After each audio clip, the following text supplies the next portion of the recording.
5,000 years. That is how long the dragonlords of Valyria ruled the known world. And then, in a single night, every one of them was gone. This is not a story that history tells quietly. But tonight, we will. 5,000 years. That is how long the dragonlords of Valyria ruled the known world. And then, in a single night, every one of them was gone. This is not a story that history tells quietly. But tonight, we will. There is nowhere you need to be tonight. Whatever the day carried with it, its obligations, its unfinished edges, the residue of other people's urgencies, none of it is required in this hour. Let your shoulders drop. Let your breathing find a pace that no clock is measuring, slow and low, and entirely your own. We are going somewhere tonight, but the journey does not require you to be watchful or alert. It requires only that you be willing to be still and curious and open to letting time work differently than it does when you are trying to manage it. We are going back, very far back, to a world shaped by fire and ancient silence, a world where everything we know had not yet begun to be. 5,000 years. Before you let that number pass you by like any other piece of historical data, let it settle in your chest for a moment. The oldest surviving cathedral in Europe stands perhaps 1,000 years. The Roman Empire at its greatest extent spanned, from founding to final fall, roughly 12 centuries. The civilization we are approaching tonight survived and grew and accumulated its gravity across a span that makes those achievements look like brief afternoons. 5,000 years of continuous civilization. 5,000 years of accumulating knowledge of dragonfire and sorcery and art and steel that has not been replicated since. And then, in a single night, it was over. We will come to that ending. But first, we go to the very beginning, to the place, to the ground itself. If you'd rather listen with your eyes closed, find us on Spotify, link in the description. At the southernmost reach of the known world, a peninsula pushes downward into the sea, like a question the landmass has been asking for, as long as the landmass has existed. It does not look, from any map, like an origin point. It looks, in the language of geography, like an afterthought, a narrowing, a diminishing, a peninsula's characteristic sense of pointing toward the sea without quite deciding to enter it. But the Valyrian Peninsula was never an afterthought. It was a crucible.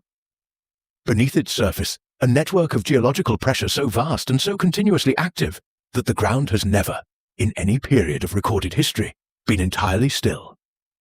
The 14 fires, 14 active volcanoes distributed across the peninsula's interior in a rough horseshoe formation, were not merely landmarks on the terrain. They were the terrain's fundamental condition. The 14 fires burned without interruption. Not always with the spectacular violence that could be seen from ships positioned 50 miles offshore. Not always in eruption, not always in crisis, but always, persistently. With the kind of committed, unhurried permanent activity that is both more and less alarming than dramatic eruption. A volcano that explodes once and goes dormant can be understood as an event, catalogued and placed in the past. A volcano that simply never stops, that holds its heat without conclusion, that releases its pressure in a slow and sustained exhalation across decades and centuries, is something else entirely. It is a geological statement. It is the Earth asserting that it has not finished with whatever business it is engaged in below. The inhabitants of the Valyrian Peninsula lived alongside 14 such statements simultaneously. The black sand beaches where the peninsula met the sea were unlike any shoreline in the known world. The sand, volcanic glass and mineral particulate, ground fine by thousands of years of wave action until it had the texture of dark flour, held the warmth of the day long after the sun had gone, so that to walk on those beaches after dark was to walk on ground that had not yet released the memory of heat. Sailors noted this in their logs with a particular quality of unease. Merchants who stopped in the peninsula's sheltered coves for water reported that timber in their holds swelled unexpectedly, that ropes grew taut overnight, that the air above those shores tasted of mineral and sulphur, the way the air above a struck flint tastes briefly of something that has been made rather than simply found. The hot springs that emerged throughout the interior of the peninsula created something that appears, in retrospect, to have been a decisive ecological advantage for the early inhabitants. Consistent warmth in winter, mineral-rich water available for crops and for healing, and a sustained thermal environment that reduced the mortality of wounds and infection in ways that would have been interpreted at the time not as medicine, but as the land's generosity. The springs rose from great depth, passing through rock that had stored geothermal energy for longer than any human civilization on the surface had existed, and they emerged at temperatures ranging from comfortably warm to genuinely scalding. The people who lived here learned, very early, to read the temperature of those springs as information, as a way of understanding what was happening in the geological body below, the way you might read a face for what the voice is not saying. Now pause here for just a moment. Let your breathing slow a little further. I want you to sit with a particular thought before we continue, that the people who would one day command the skies above the known world were, at the beginning, simply people who had chosen difficult ground. They had no divine mandate inscribed in any document we have found. No inherited wealth, no geographical advantage in any conventional sense, no wide navigable rivers, no natural harbours of the kind that generate early commercial wealth, no gentle rolling farmland that makes surplus easy. They had volcanic soil and hot springs, and a landscape that threatened them regularly, and fed them well in the spaces between threats. They chose to stay when they could have left. That staying, that deliberate repeated generational choice, is the first extraordinary thing about Valyria. The earliest Valyrians on record were shepherds. Almost every text that touches on Valyrian origins states this quickly and then moves on, as though the fact is merely a humble prelude to the genuinely interesting story. But the shepherd life on the Valyrian Peninsula was unlike pastoral existence anywhere else. The flocks these people tended moved with a specific and consistent anxiety near certain hills, a restlessness, a refusal to graze on particular slopes, a tendency to cluster at the edges of cooled lava fields, and press close together in ways that had nothing to do with weather or predators. The shepherds learned over generations to read this behavior not as irrationality, but as navigation. The animals were responding to something real. Vibrations in the ground, low-frequency sound below the range of conscious human hearing. The quality of air above certain geological features. Something was down there, something large. Dragonglass, the obsidian that forms where molten lava meets water and freezes mid-motion, lay everywhere on the Valyrian Peninsula in quantities that made it unremarkable. The early inhabitants used it without ceremony for cutting edges, for tool construction, for the rims of agricultural implements and hunting points. It was simply the sharpest material the landscape offered, and the landscape offered it in abundance. The way clay appears near riverbeds for those who know how to look, on the black sand beaches, in the crevices of cooled lava flows. On the hillsides wherever volcanic material had been reshaped by rain and time, obsidian was present and available and entirely ordinary. No one who used it daily could have imagined that in another age, in another place, a piece of that black glass would be the difference between the living world surviving and the dead reclaiming it. The geomantic character of the peninsula, the constant low-level seismic activity, the heat rising through the soles of the feet, the occasional ground shudder that came without warning and passed without consequence, produced in its long-term inhabitants a quality that is recognizable when you encounter it in people, and difficult to name precisely. A readiness, not anxiety, because anxiety is reactive and exhausting, not fearlessness either, because fearlessness is the absence of information rather than its integration. Something between those two, a state of sustained quiet alertness that never fully released its attention from the world beneath, that had learned, over generations of living beside power, to hold awareness lightly rather than urgently. To live on the Valyrian Peninsula was to develop this quality as a survival trait, to pass it to your children, to eventually pass it down into something that looked, from outside, remarkably like wisdom. In the narrow valleys between the 14 fires, where cooled volcanic soil had settled into something workable, and the rains brought enough water to make agriculture viable, the early Valyrians discovered a paradox at the center of their difficult landscape. That the same geological process making the peninsula threatening also made it extraordinarily productive. Ash and mineral content from millennia of eruptions had produced soil of rare quality, capable of sustaining crops that other regions could not. If the rains came at the right time, and if the most active volcanoes maintained manageable levels of activity, the valleys between the fires were almost paradisiacal in their yield. Every harvest was conditional. Every good year contained the knowledge that next year might be different. This conditionality, this deep understanding that abundance was real but never permanent, shaped the early Valyrian temperament into something that would later drive an empire. The oldest shrines found near the 14 fires were not religious in any theology we would recognize. There were no gods invoked in the earliest examples, no hierarchy of priests managing a formal doctrine, no liturgical calendar, no cosmological narrative explaining the relationship between the worshippers and the worshipped. What the oldest structures were, built from dark volcanic stone and oriented consistently toward the active volcanic vents rather than toward any celestial body, was simpler and stranger than religion.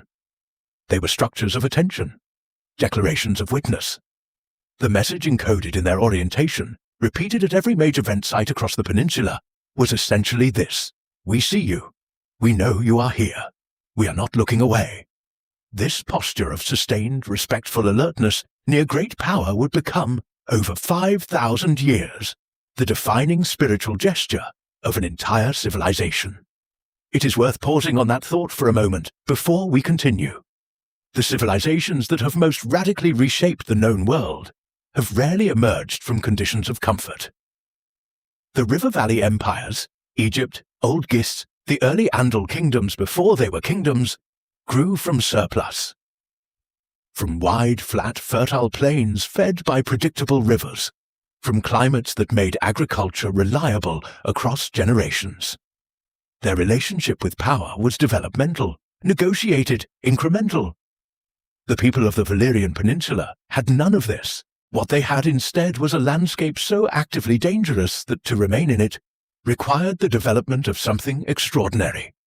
A sensitivity to forces immeasurably larger than themselves, cultivated in the body before it was articulated in the mind.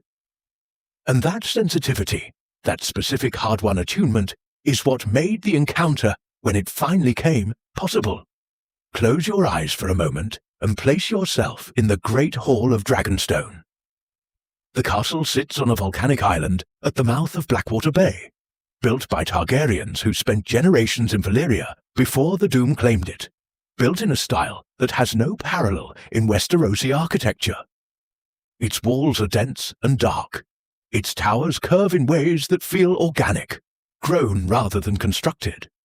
Its stone has the quality of something that was never entirely separated from the earth it came from. When Daenerys walks through Dragonstone for the first time, her own life contains nothing that should make it feel familiar. She grew up in exile, in the heat of Essos, in cities of pale limestone and sun-baked brick. And yet she walks through Dragonstone and something below conscious recognition says, This is the shape of the world I came from. If you'd rather listen with your eyes closed, find us on Spotify, link in the description. What Daenerys feels in the halls of Dragonstone is not memory in any personal sense. It is something older and more structural than individual experience, something carried in the specific architecture of a Valyrian body, in blood that has always known, at some level below articulation, what it is made from. When she stands in the chamber above the painted map and looks out at the black volcanic rock of the island, she is standing on the same geological family as the 14 fires. The same dark stone, the same kind of earth. The island is not Valyria, but it is made of Valyrian material, literally, geologically, elementally. She has not arrived at a foreign fortress. She has arrived, after an ocean of exile and 500 years of diminishment, at the last place in the world that still resembles what the world she comes from once looked like. And when Jon Snow descends into the caves beneath Dragonstone and finds deposits of dragonglass, obsidian formed by the island's volcanic foundation across thousands of years, lying in veins as naturally as ore lies in a hillside, the connection between the ancient world of the peninsula and the present crisis closes without announcement. The material that lay in casual abundance on the black sand beaches of the Valyrian Peninsula, the material that the earliest shepherds used without ceremony for cutting.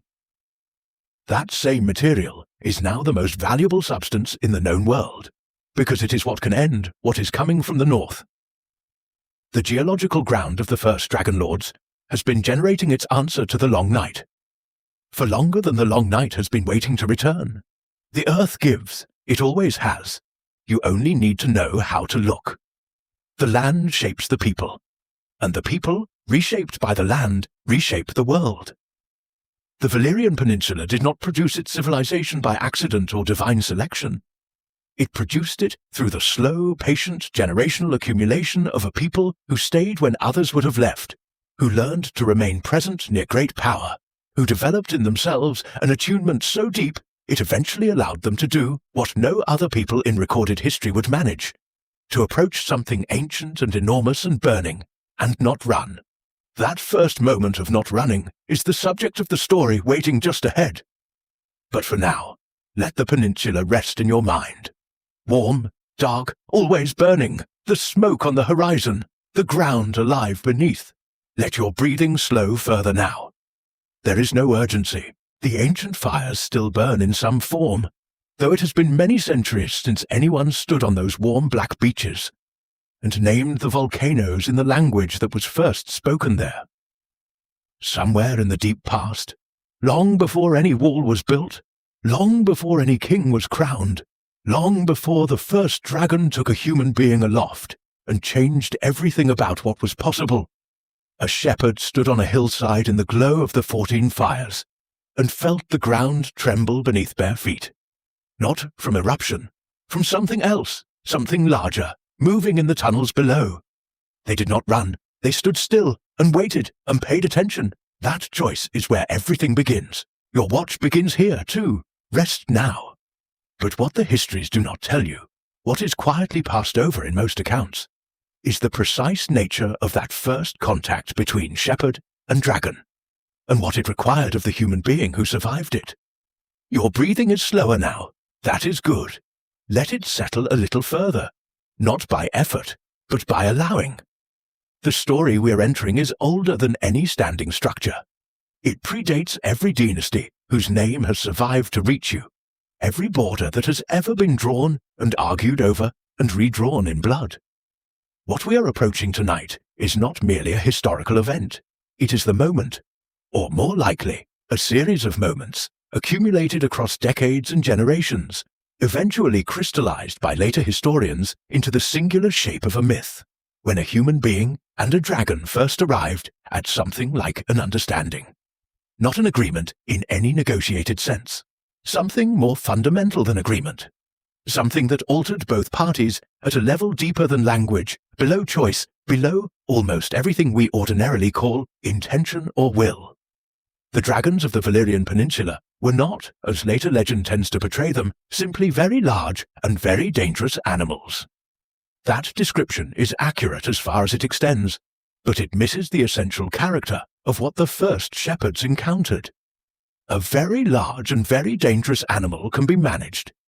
It can be avoided, hunted from a distance, fenced away from, worked around at the edges of its territory through careful spatial intelligence and generational accumulated knowledge of its habits. The early Valyrian shepherds had been doing exactly this, maintaining a careful, respectful, informed avoidance for generations beyond counting. They knew which hills to leave alone in which seasons. They knew the signs of an active nesting period. They kept their flocks from certain valleys. And then, at some point that no surviving record precisely identifies, something shifted. Someone stopped avoiding. The volcanic tunnels and lava tubes extending beneath the 14 fires were not merely geological features.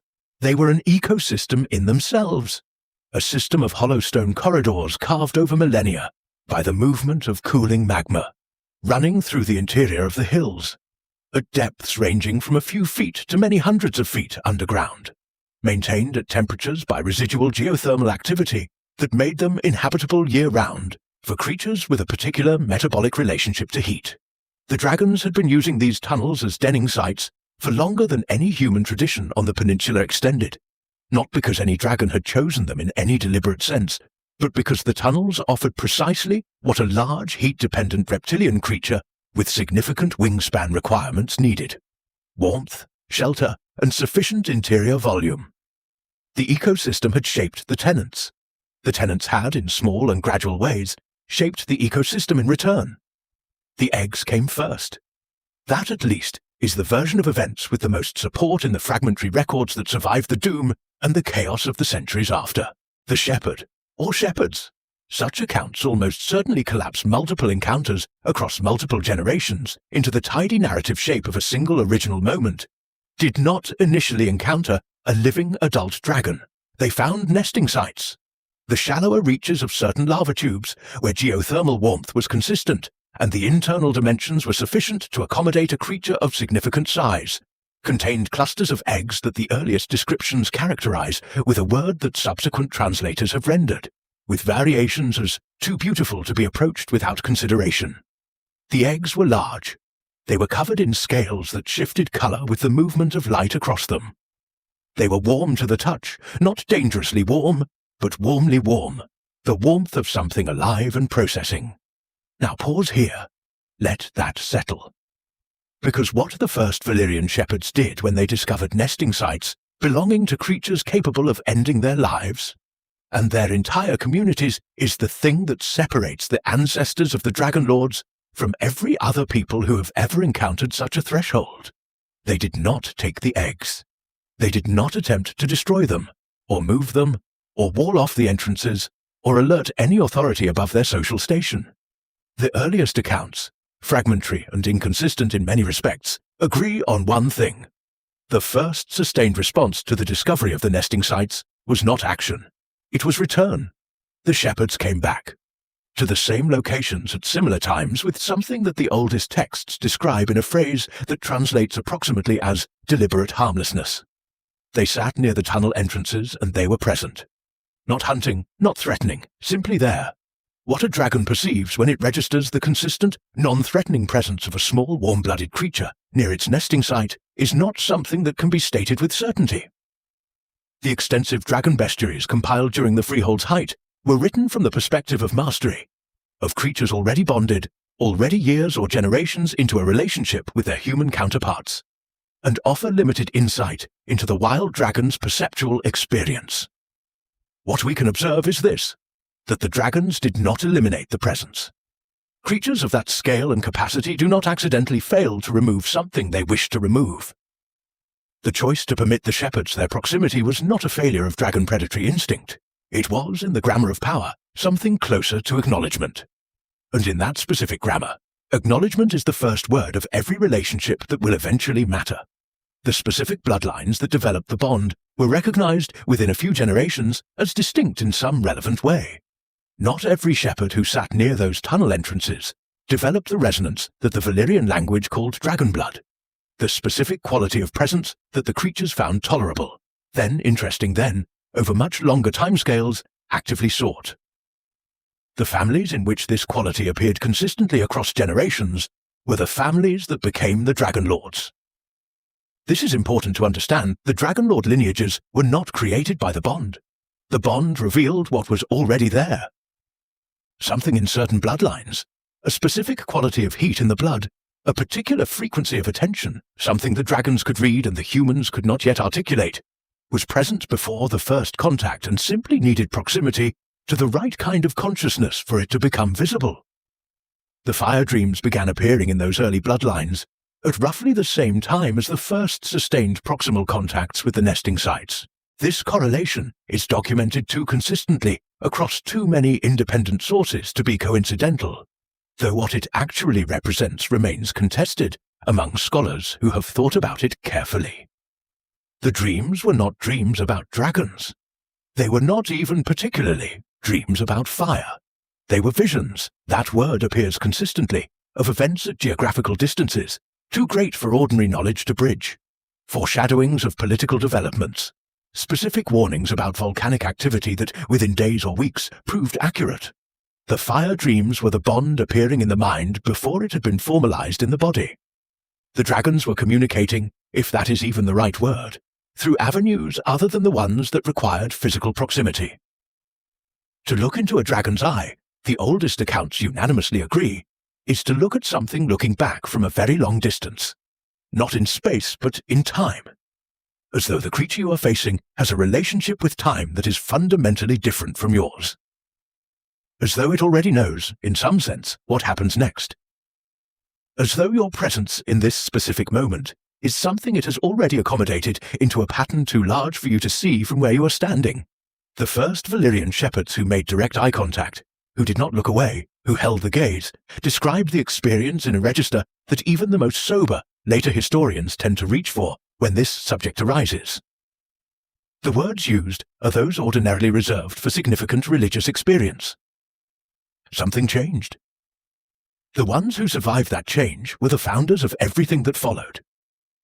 If you'd rather listen with your eyes closed, find us on Spotify, link in the description. The physical mechanics of the first bonding attempts involved a degree of risk that the cleaned-up later accounts tend to minimize. Early contact was not safe. The first generations of bond families lost members. Some losses are documented by name in the oldest fragmentary records still accessible. Many more were simply not recorded, absorbed into the generalized hazard of life in close proximity to creatures that could kill without malice and survive without consequence. What separated the successful early bonds from the fatal encounters appears, from the available evidence, to have been something less like technique and more like quality of presence, a specific kind of stillness, a specific quality of patience, the particular combination of attentiveness and non-urgency that the earliest Valyrian texts describe as though it were almost musical. Not a state you could perform, a state you had to actually be in. The first ridden dragon changed everything, and we do not have a specific date for when it occurred. We do not have a name that has survived the doom with sufficient textual confidence to be cited without qualification. What we have is the record, preserved in fragments, quoted in later histories, consistent enough across multiple independent sources to be accepted, of the fact of the transition, of the moment when proximity became something of an altogether different order. A human body, carried aloft on the back of a creature that processed fire as a metabolic byproduct, moving at speeds no horse could approach. At altitudes no bird of prey routinely reached, over a landscape that had just become, from that elevation, something entirely other than it had ever appeared from the ground. The witnesses' used vocabulary, the scribes themselves noted, was inadequate. They had to make new words. Most translations agree. The new word meant roughly the beginning of what is actual. The experience of dragonflight, as recorded by those who survived it and were later in a position to write about it, is worth slowing down to inhabit. The heat of the scales beneath the rider, not burning but present, a warmth with intention behind it, the smell of a dragon in full motion, mineral, acidic, faintly volcanic, the atmosphere of the 14 fires compressed into the thermal wake of a creature burning internally, at speeds that no metallurgy of the era could have sustained. The way the body below the rider moved, not with the mechanical regularity of a horse in stride, but with something fluid and continuous, and responsive to the invisible architecture of the sky, to updrafts and thermals and pressure gradients that the dragon read through its wingspan, with a sensitivity that made the rider feel for the first time how little of the air they had ever actually inhabited. The rider did not steer in any conventional sense. This is the distinction that later Valyrian dragon riding manuals return to with something like insistence, because it was the thing outsiders most persistently misunderstood. The rider communicated, not through rein or spur, or the pressure of the knee, though all of these had their place as a physical vocabulary, through something more interior, a quality of intention made available to the creature below, which then chose, the word in the original Valyrian is active and deliberate, always, how to interpret and integrate that intention. The rider harmonized, the dragon directed.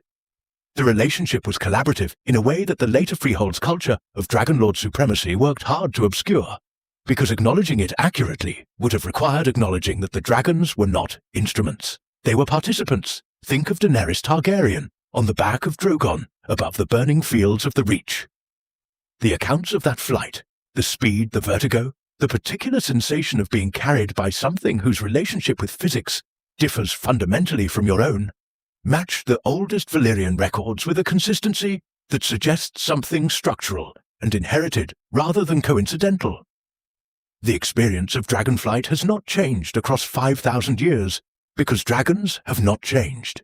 The metabolic fire, the scale warmth, the fluid motion through thermals, the specific quality of consciousness required to harmonize rather than command, all of it is the same encounter that the first Valyrian shepherds stumbled into on the slopes of the 14 Fires. Daenerys did not learn to ride Drogon. Something older than learning recognized the situation and responded from a place that personal experience cannot reach.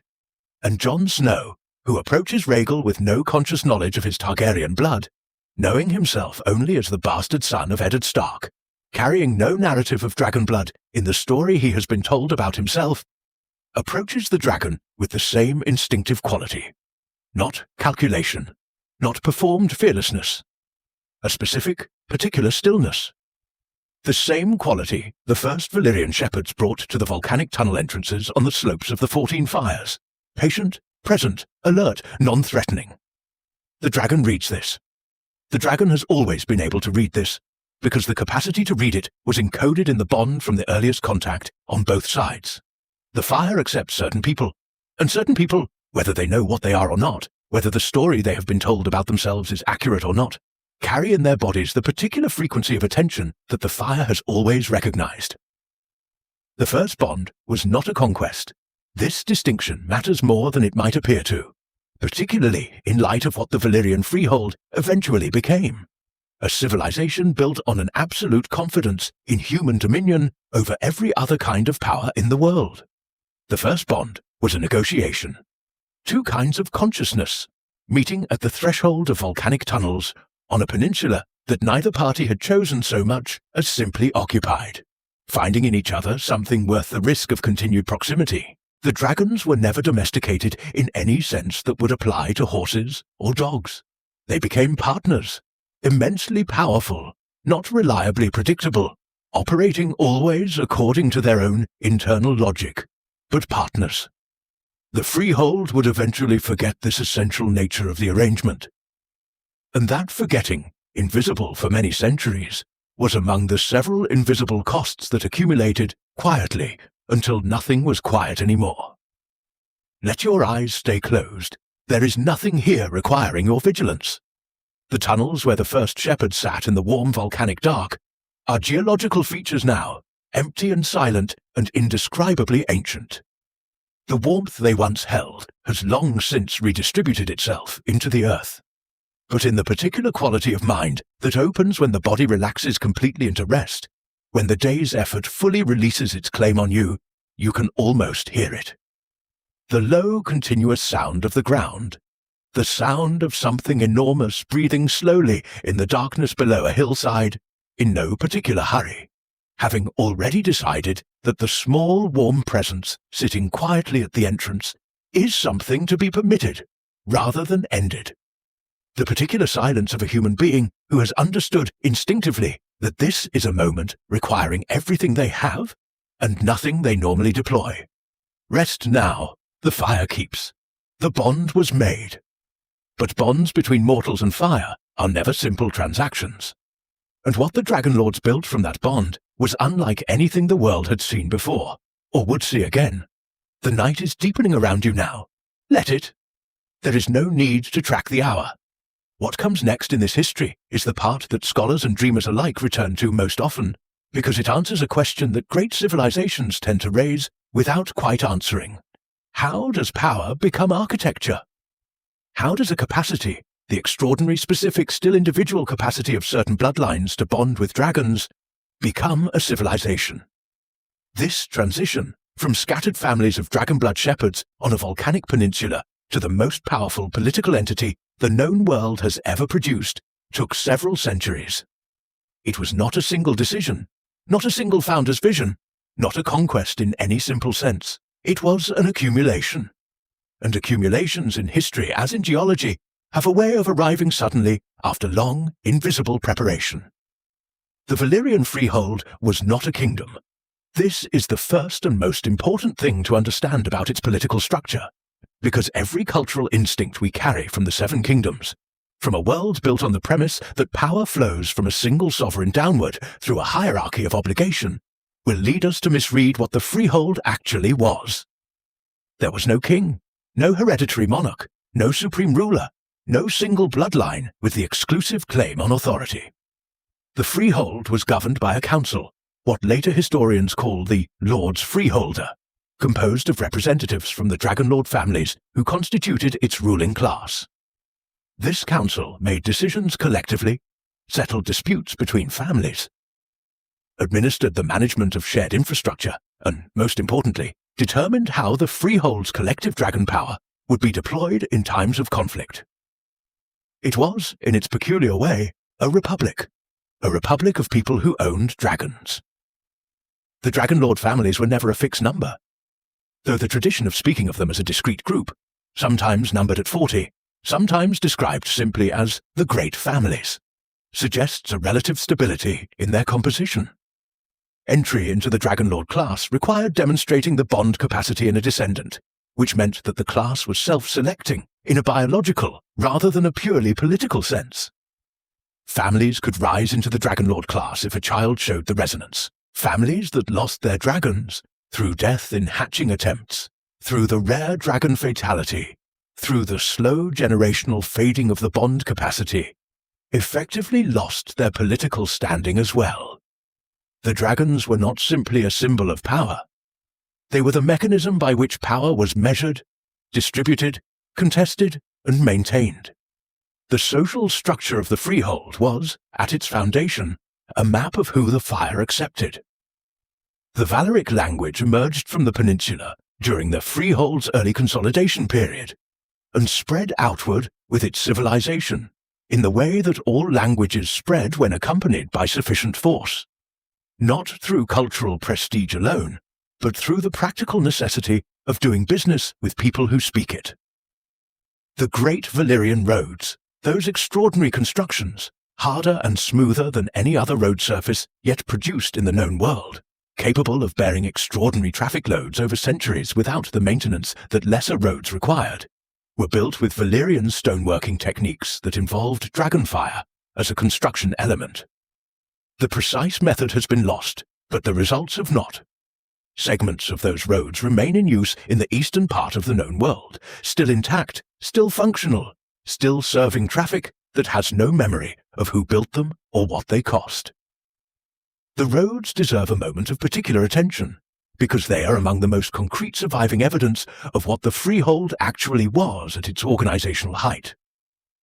To build a road network of that quality and extent requires not merely the engineering knowledge and the labor force, though both of these were substantial, but a particular kind of institutional confidence. You build roads of that permanence when you believe at the organizational level that you will be present to use them indefinitely. When your planning horizon is not the reign of a single king or the life of a single generation, but something more like forever. The Valyrian roads were not built for the present. They were built for the assumption of continuity, for the premise, never formally articulated, but structurally embedded in every mile of construction, that the freehold would simply always be there. Roads like that are an act of faith. And faith, it turns out, does not make a civilization invulnerable. The colonies that the freehold planted along the western coast of Essos over several centuries of expansion were not colonies in any conventional sense either. They were not settlements of displaced population, not military outposts, not administered provinces under the direct governance of the council at home. They were something more like extensions, cultural transplants of the freehold's specific character, reproducing its language, its architecture, its legal traditions, its social hierarchies, its slave practices, at geographical removes from the centre. Tyrosh, Myr, Lys, Pentos. The city-states that would eventually, after the Doom, become the free cities of Essos grew outward from this colonial project. They were Valyria made portable. Valyria in partial form, separated from the dragon power that had produced the original but carrying everything else. The language, the stone, the administrative habits, the moral compromises. The architectural style that spread with the freehold's expansion was instantly recognizable. and has never been replicated since the knowledge of its construction was lost in the Doom. Valyrian stoneworking involved processes that later scholars have identified as requiring sustained dragonfire at specific temperatures and durations to achieve, processes that produced stone structures of a hardness and smoothness that ordinary masonry tools could not create, and that weathered at rates dramatically slower than comparable contemporary construction. The buildings of the Freehold did not look built exactly. They looked grown, organic, continuous, with curves and transitions between surfaces that feel too fluid for any tool-based construction. The towers that reached the highest in the city of Valyria itself were said, in accounts that later scholars read with careful skepticism, but cannot entirely dismiss, to have been threaded with fire still burning in their walls, fire channeled and maintained by processes that required living dragon presence. Pause here for a moment and breathe slowly. Let the image of that city rest in your mind without trying to fully resolve it. A place where the buildings themselves still burned, where the construction material was not simply the product of fire, but was, in some technical sense, still engaged with it. We have no visual record of the city of Valyria at its height. The descriptions that survived the Doom in fragments of letters, in the marginalia of citadel texts, in the oral traditions preserved in the Freehold's successor cities, are not photographs. They are impressions, filtered through the nostalgia of survivors and the romanticization of people who never saw it and knew they never could. But the consistency of certain details across widely separated sources, the fire in the towers, the smoothness of the stone, the scale, the particular quality of light in a city built around the channeled heat of volcanic stone, suggests something underneath the romanticism that was probably real. The Freehold, at its greatest extent, controlled not merely military territory, but something closer to the political imagination of the entire known world. To be outside the Freehold sphere of influence was to be, by definition, at a disadvantage, economically, militarily, technologically, and in the specific currency of prestige that shapes how civilizations understand their own possibilities. The Dragonlord families were aware of this. The Council of the Freehold managed that awareness with a care that did not always look like restraint from outside. They were not, as far as the surviving record suggests, a particularly aggressive civilization in terms of territorial expansion for its own sake. They expanded when resources required it, when adjacent powers created problems that required resolution, when the logic of maintaining the road network and the trade flows demanded control of certain geographic choke points. They were not conquering. They were, in their own self-understanding, simply maintaining conditions. The Valyric language that spread with the Freehold's expansion became the scholarly and diplomatic language of the known world, in the same way that a powerful gravity well reshapes the orbits of everything near enough to be affected. High Valyrian, the formal register of the Dragonlord class and the Council, was the language of diplomacy, of significant legal documents, of academic correspondence, of religious ceremony in the Freehold's tradition of fire worship. The vernacular registers that developed in the colonies evolved over time into the distinct languages spoken in the free cities today.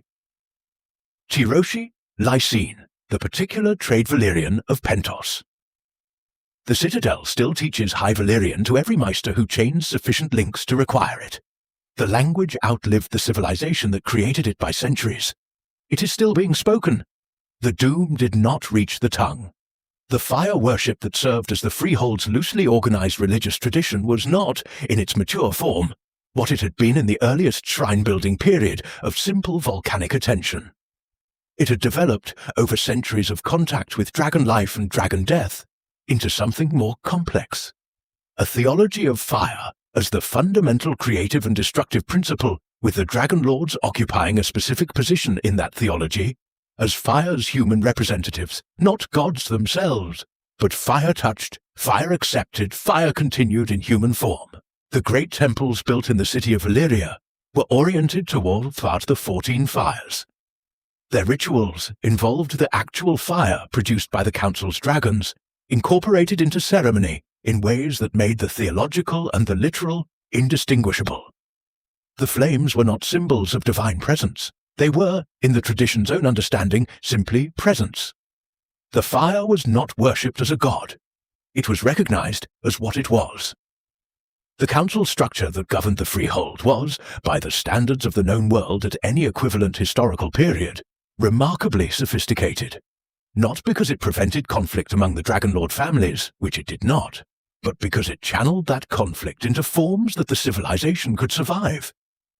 The families competed for dragon eggs, for favorable marriage arrangements that might consolidate bond capacity, for positions on the council that came with administrative authority over the freehold's infrastructure and revenue, for the particular kind of prestige that accrued to a family whose dragons were the most numerous, the largest, the most reliably bonded across generations. This competition was sometimes violent. Internecine conflict within the freehold was not unknown, but the structural constraint of the council, the requirement to achieve collective agreement on the largest decisions, prevented any single family from achieving the kind of absolute internal dominance that would have rewritten the civilization as a monarchy. For 5,000 years, that constraint held. The Targaryens were one of these families, not the oldest, not the most powerful at the freehold's height, not the most politically prominent on the council. They were a family of significance. They held dragons, they held council seats, they held the social position that dragonblood conferred. But within the context of a civilization containing many such families, they were not exceptional. What made them exceptional was something that had not yet happened. Something that would happen approximately 12 years after a girl named Daenys had a dream. But we are not yet at that part of the story. We are still in the long golden middle, in the 5,000-year stretch of time when the freehold was simply what the world was, the way the sky is simply what the sky is, vast and present and entirely unremarkable in its permanence. Think of Tyrion Lannister in Meereen, walking through a city built in the Valyrian colonial style. The stone, the architectural language, the organizational logic of the streets and districts, all derived from the freehold's specific civic tradition. He is walking through a ghost. The administrative systems he tries to manage in Daenerys' absence are adaptations of freehold administrative systems, filtered through centuries of Ghiscari recolonization, but still recognizably descended from their source. The slave practices that Daenerys is attempting to dismantle are rooted in Valyrian economic tradition. The language she speaks that Tyrion speaks, that Missandei translates between High Valyrian, is the council language of a civilization that ended 400 years before anyone in that room was born. The freehold ended. Its infrastructure, its language, its economic logic, its social wounds, these are still running. The great question that hangs over the entire 5,000-year history of the freehold is deceptively simple. Why did it end? Not how. The mechanics of the Doom are their own subject, with their own terrible particulars. But why? What accumulated over 5 millennia of unchallenged dominance to produce the conditions for a catastrophe of that magnitude? The answer the evidence points toward is not dramatic and not comforting. It is the same answer that the evidence points toward in every great civilization that has ever overreached itself. The freehold believed, not as a decision, but as an implicit operating premise that pervaded everything from its architecture to its theology, that it would simply continue, that what it was and had always been would remain what it was, that 5,000 years of continuity was evidence of invulnerability rather than evidence of what is, in fact, a very long run of good fortune. Let the freehold rest in your mind now, as an image of what civilization can become when power and time are both given in abundance. The great roads, still carrying traffic across the centuries, the language still spoken in the schools of the citadel, and in the formal courts of successor cities, the architectural tradition visible in every building that still stands in the Valyrian style, the social structures still running in the slave cities of Slavers Bay, still shaping the economic assumptions of the free cities that were never quite free enough of their origins to build something genuinely new. The freehold is over.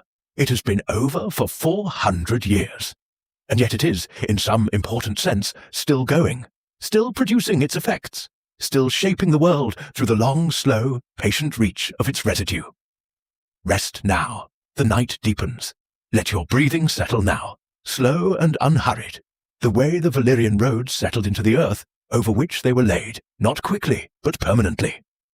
The city of Valyria is gone. The council that governed it is gone. The 40 families, most of them, are gone. Their bloodlines ended in a single night 400 years before the present story begins. What remains is the question that the next portion of our history must examine. What did the Freehold encounter in its long reach outward that tested whether its extraordinary power was matched by any comparable wisdom? What it found, the oldest empire in the world, proud and vast and equally certain of its own permanence, is waiting for us just ahead. And the answer to how those two certainties resolve themselves is one of the most quietly devastating passages in all of Valyrian history. They were not conquerors by nature, but they were also not at peace. Because there was one empire, older than memory, vast and proud and equally certain of its own permanence, that refused to accommodate what was coming from the peninsula. Something is waiting for you in the next part of this history, and you may have already sensed it moving beneath the surface of everything we have discussed so far. Because a civilization of this power does not exist in isolation. It expands, it reaches, and what it reaches toward, eventually, is something ancient enough to recognize the reaching for what it is. The old empire of Gis was not young when Valyria first encountered it. It was not new, not rising, not still finding its form. It was old, so old that the Valyrians themselves, who had the long perspective of 5 centuries of organized power behind them, recognized they were not confronting a rival, but a predecessor. An empire that had been old when Valyria was still a collection of shepherd families on a smoking peninsula. And it had no intention of accommodating what was coming. The old empire of Gis was the first great empire in the known world. Not the first civilization. That distinction belongs to older and less remembered peoples. But the first entity to achieve the specific form of organized, expanded, institutionally maintained power that the word empire implies. A center of administration and culture, projecting authority over vast territories through military force, trade dominance, and the particular quality of prestige that accumulates when other peoples cannot imagine organizing the world differently. Gis had been doing this for thousands of years before the Valyrian Freehold existed as a political entity. The city of Old Gis, on the southern coast of what would later be called Slaver's Bay, was built of a yellow brick that the eastern sun bleached to the color of old bone. Its walls were thick and old and built with the specific self-confidence of a civilization that has never lost a war that mattered. The Ghiscari were not dragonless, exactly. Their military tradition involved war elephants, armored cavalry, a professional soldier class of considerable discipline, and a system of fortification that had withstood every conventional military challenge their history had produced. What they did not have was fire from the sky, and this absence, this specific decisive absence, was not something that any amount of organizational sophistication, any quality of military training, any depth of fortification could address. The first Ghiscari war with the Valyrian Freehold ended in a Valyrian withdrawal that the Freehold did not pursue. The Second War ended similarly. These first 2 wars were, in the historical record, described with a careful neutrality that suggests they were closer to genuine contests than later Valyrian historiography preferred to acknowledge. The Ghiscari fought well. The Ghiscari fought very well. They simply could not fight fire. There were 5 wars in total, 5. This is worth sitting with. Not one battle, not one decisive engagement, after which the weaker party acknowledged the obvious and submitted. 5 wars, spread across what scholars estimate was roughly 2 centuries of intermittent conflict. The Ghiscari kept coming back. Not from irrationality. The Ghiscari were sophisticated strategists who had been managing complex military situations for longer than the Freehold had existed, but from a calculation that was not absurd on its face, that a civilization capable of sustaining 5 wars against a dragon-riding power must be producing something in its institutional and social structure that provides genuine resistance. And they were right. The resistance was real. The problem was that the resistance, however genuine, was not enough. It was never eventually going to be enough. 5,000 years of history will tell you that persistence against superior fire is a quality to admire and mourn simultaneously. The Fifth War was different from the first four, in a way that the surviving records, even the Ghiscari ones written by people who were not yet certain of the outcome, register as a shift in the fundamental nature of the conflict. The Freehold brought more dragons to the Fifth War, not because the previous engagements had been close, they had not been by that point, but because something in the Council's collective decision-making had moved past the posture of managing a persistent nuisance and arrived at the intention to end the problem entirely. What happened over the course of the Fifth War's decisive campaigns was not a military engagement in any recognizable sense. It was a geological event conducted through living instruments. The city of Old Gis did not fall. It burned. It burned in the particular way that only dragon fire at sustained temperatures can burn a city. Not quickly, not catastrophically in the sense of a fast event, but completely. Old Gis was salted after it burned. The land around it was made agriculturally sterile. The walls were pulled down. The specific physical intervention of the Freehold at the war's end was designed not merely to end the empire, but to prevent anything comparable from growing from the same ground again. This was not in the Freehold's typical character. They were not, in general, interested in eliminating civilizations as a strategic end in itself. But Old Gis had been a particular kind of problem. Old enough, institutionally deep enough, culturally resilient enough that its leadership class had demonstrated an ability to reconstitute after defeat and return to conflict. The Council's decision to end that capacity definitively was, in its cold logic, comprehensible. What it was not, in any register of feeling that the surviving Ghiscari accounts preserve with devastating clarity, was anything other than a civilization's extinction. Pause here for a moment and breathe. I want you to actually sit with what was just described.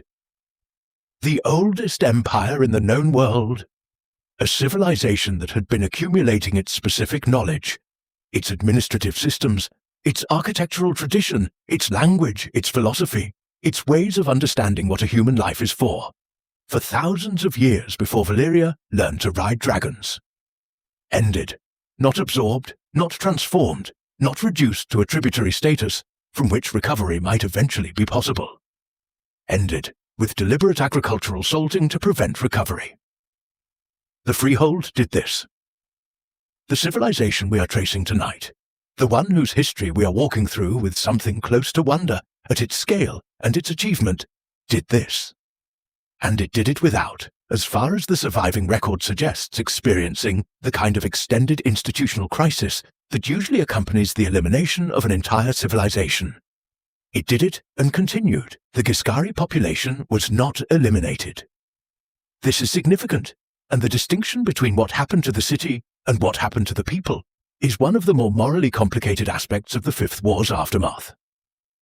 The population of Old Gis and the surrounding Ghiscari territories was absorbed into the Freehold's labor system, which is to say enslaved, not as a new category of person within a system that already existed and had limits.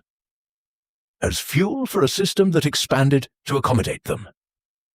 The Valyrian slave economy had been growing throughout the Freehold's expansion, shaped partly by its own internal labor needs and partly by the influence of Ghiscari practice, which had pioneered the specific forms of institutionalized slavery that the known world would struggle with for centuries after both the Ghiscari Empire and the Freehold itself were gone. The Ghiscari knew how to run a slave economy. Valyria learned from them, and then consumed them with the lesson. The cities that rose on the coast of what was now definitively Freehold-controlled territory, built on the ashes of Ghiscari civilization, maintained by Ghiscari-derived slave labor, organized along the administrative lines that the Freehold found efficient, were the ancestors of Astapor, Yunkai, and Meereen. The three slave cities that Daenys Targaryen would eventually conquer, 400 years after the Doom ended the civilization that had created them. The unsullied warriors of Astapor are trained using methods that descend directly from the Ghiscari military tradition, the professional soldier class that the Ghiscari had developed over thousands of years, now deployed in service of a slave economy that itself descends from the Ghiscari slave practice, both absorbed and intensified by the Valyrian civilization that had ended the Ghiscari Empire.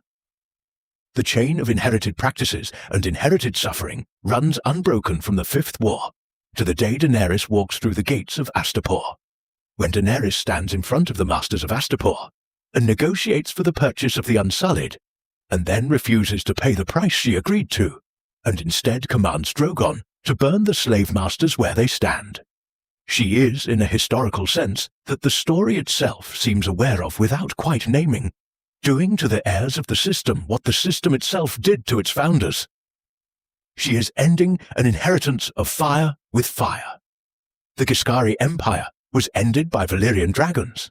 The slave cities that descended from that ending are ended by a Valyrian dragon. The circle is not exact. History never completes its circles exactly, but the echo between these two moments, separated by 5,000 years, mediated by a civilization that ended and another that rose in its wake, is one of the most structurally significant resonances in the entire story. The 5 Ghiscari Wars are not typically the focus of Valyrian history, as it is told in the Western tradition, the tradition that the Maesters of the Citadel have transmitted, and that the educated classes of the 7 Kingdoms have absorbed. They are treated, when they are treated at all, as a preliminary. The eastward expansion phase that established the Freehold's absolute military supremacy and cleared the ground for the long golden period of stability that followed. But this framing misses something important. The wars were not preliminary. They were foundational, in the most literal sense. They established the moral and economic foundation on which the 5,000-year civilization was built. Everything that Valyria became in its long golden middle, the roads, the architecture, the culture, the scholarship, the language, the dragon breeding programs, the marble temples, was sustained by a slave economy whose origins ran directly through those 5 campaigns. The grandeur was real. The foundation was what it was. The Freehold did not, as far as any surviving record suggests, experience significant internal debate about this. There was no documented Valyrian abolition movement, no philosophical tradition within the Freehold that produced lasting texts questioning the institution on which the civilization rested. Slavery was simply the condition of the world as the Freehold understood it, a natural feature of the landscape, as unremarkable as the volcanic earth of the peninsula, as unquestioned as the council's authority or the dragonlord's social position. This is the specific blindness that great civilizations tend to develop about the thing that sustains them. Not ignorance exactly. Something more like willed inattention, the institutional equivalent of looking past something because looking at it directly would require a restructuring that the entire system resists at every level. The Freehold never looked, and the slaves it never looked at were, in their suffering, beginning to look towards something else entirely. In the mines of Valyria, the deep mineral excavations that the geothermal landscape required to be maintained and extended by vast labor forces, something was beginning to form that the Dragonlord class would not have recognized as significant even if they had observed it. A theology, a way of understanding suffering that did not require its end as a precondition of its meaning. The workers in those mines, in the particular darkness below the volcanic earth of the very peninsula that had given the Dragonlords their power, were developing a relationship with death that could not have been produced anywhere else. A god of death as mercy. A many-faced understanding of death as the one gift that remains available when every other form of freedom has been taken. This theology, born in the absolute darkness below the 14 Fires, would outlast the minds that produced it, outlast the Freehold, outlast the Doom, and find its institutional expression in an order of assassins operating from a city built by escaped Valyrian slaves. Think of Jaqen H'ghar. Think of the House of Black and White in Braavos. Think of Arya Stark being told that death is not an ending but a service, a mercy, a gift given to those who request it through the channels of a god who has many faces but one nature. This theology, this specific elaborately developed philosophy of death as mercy, was born in the slave mines of Valyria. It is the spiritual product of a people who had no other freedom available, whose lives had been consumed by a civilization that did not acknowledge their interiority, who found in the certainty of death the only absolute that the Dragonlords could not own. The Faceless men are, in the deepest sense, the theological consequence of the 5 Ghiscari wars.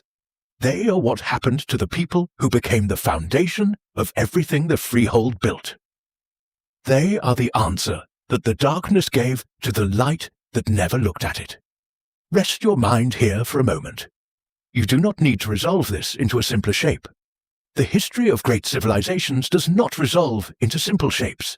It accumulates them, layer over layer, the way volcanic material accumulates over sufficient time into something that can bear the weight of everything built on top of it.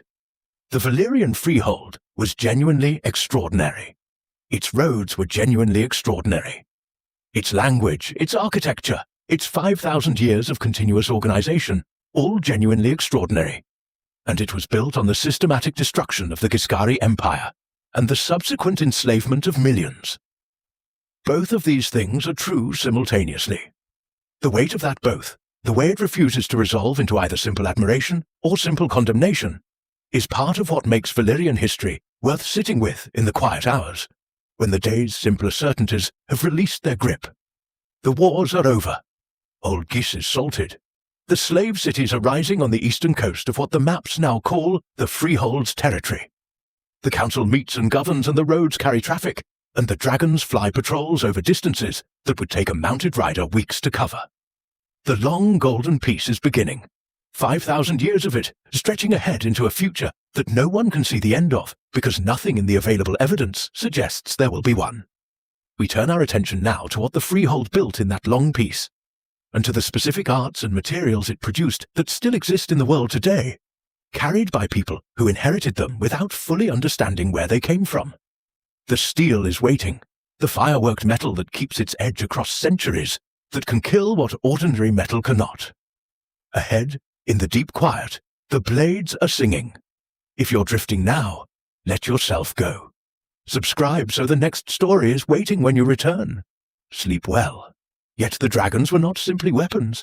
They were something far stranger and far more intimate than weapons. And the magic that bound them to Valyrian blood came at a price that most official histories have always preferred not to examine too directly. Let the sounds of the night settle around you. Whatever you can hear beyond this voice, the distant ordinary sounds of the world continuing its business, let those sounds move to the periphery. What we are entering now is the part of Valyrian history that the Citadel's scholars approach most carefully, the part where the language of documented fact transitions into the language of documented mystery, the sorcerous arts. Not magic in the casual, imprecise way the word is sometimes used, not the vague implication of unusual power without mechanism or cost. Valyrian sorcery was specific. It had technique. It had practitioners and traditions and accumulated knowledge, and most importantly, it had a price. And the specific nature of that price is one of the things that the historical record, for reasons we may begin to understand by the end of this section, does not make easy to read directly. The blood magic of the dragonlords, the specific sorcerous practice most directly associated with the maintenance of the dragon bond, was not, in the Valyrian understanding of it, magic in the sense of violation of natural law. It was, in their framework, a more intimate engagement with a natural law that most people were not in a position to practice. Fire had an interior logic. Blood had an interior logic. The bond between a dragonlord lineage and its dragons was not a supernatural imposition on the creatures, but an amplification of something that was already present in the relationship. The resonance that the earliest shepherds had stumbled into on the volcanic hillsides. Sorcery, as the Freehold understood and practiced it, was the discipline of working with that resonance deliberately rather than simply experiencing it. The difference between a musician and someone who happens to be in the room when music occurs. The binding rituals, the formal sorcerous practices that the dragonlord families used to maintain and strengthen the bond across generations, are among the most fragmentarily preserved elements of Valyrian knowledge. This is not an accident. The Freehold was not, in general, a secretive civilization about its technical knowledge. The road-building techniques, the agricultural practices, the administrative systems were all documented and taught. The sorcerous arts were different. They were preserved within family traditions rather than in the general scholarly infrastructure, transmitted directly from practitioner to practitioner rather than through the Freehold's equivalent of the Citadel. This means that when the Doom came and erased the Dragonlord families, it erased the living transmission chains. What survived in texts was the edge of the practice, the terminology, the theoretical framework, fragments of procedure. The center of it, the working knowledge, went with the people who held it. What the fragments do preserve, consistently enough to be credible, is the role of blood in the binding practice. Not blood in the metaphorical sense that lineage operates in social systems everywhere. The blood of inheritance, the blood of family, the blood of belonging to a specific human community. Blood in the literal, physical sense. The Valyrian understanding of the dragon bond involved the recognition that the creatures were responsive not merely to a quality of consciousness or attention, but to something in the biological substance of certain human bodies, something that the bond-capable families produced, and that the dragons could, through proximity and the specific practices of the binding tradition, be made to respond to with a degree of reliability that wild contact alone could not produce. Blood was the medium through which the resonance was formalized. The binding rituals made explicit what the biological inheritance had already begun. Pause here. Let your breathing settle. I want to be precise about something that the romanticism of dragon lore tends to obscure. The costs of the sorcerous arts that maintained Valyrian civilization were not paid exclusively by the dragonlord families. The binding practices, the maintenance rituals, the complex sorceries that the Freehold deployed for architectural, agricultural, and military purposes, these required components that the dragonlord class did not produce from within its own bodies alone. This is where the slave economy and the sorcerous tradition of the Freehold connect in a way that the surviving Valyrian scholarly tradition, understandably, treats with considerable obliquity. The blood that powered the deeper levels of Valyrian magical practice was not only the blood of the dragonlords. The Freehold had, in its slave mines and its massive labor infrastructure, access to something that blood magic requires, and that the dragonlord class, for all its other powers, could not generate alone, scale. The theologians and practitioners of the religion of the Lord of Light, the Red Priests, the followers of R'hllor who appear throughout the Eastern world, and whose influence reaches even into the Seven Kingdoms through figures like Melisandre of Asshai, understand something about fire and blood that the Valyrian tradition understood in its own way from the opposite direction. The Lord of Light's priests understand blood as the price of fire's power in the world, the sacrifice of life force to produce effects in reality that would otherwise be impossible. The Valyrian dragonlords understood fire as the generative principle and blood as its human complement. These are different theological frameworks pointing at the same underlying structure.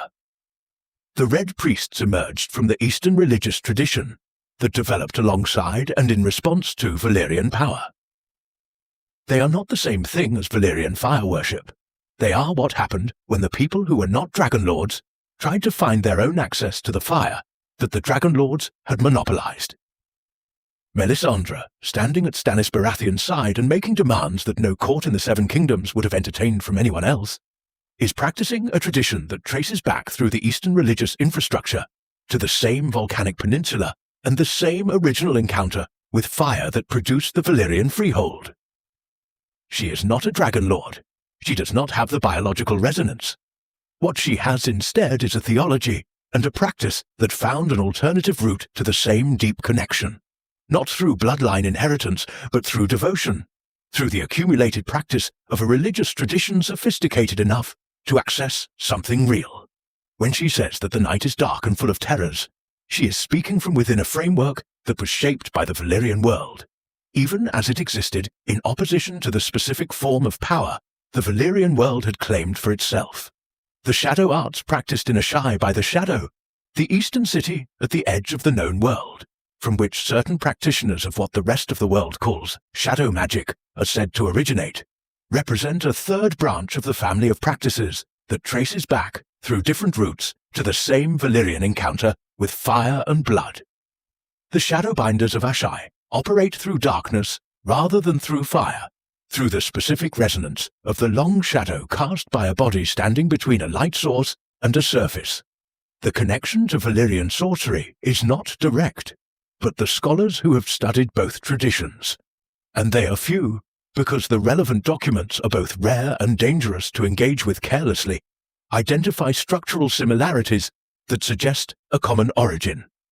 Fire and shadow are not opposites. Fire produces shadow. The two practices may be two disciplines developed from the same discovery. The Faceless men's understanding of death as the many-faced god's gift, the theology we identified as arising from the slave minds of Valyria, has a sorcerous dimension that does not appear in the theological literature, but is evident in practice. The Faceless men change faces.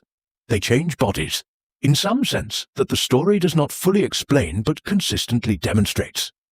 They achieve, through whatever specific practice they have developed over generations since the slave mines, a kind of physical fluidity that has no other documented parallel.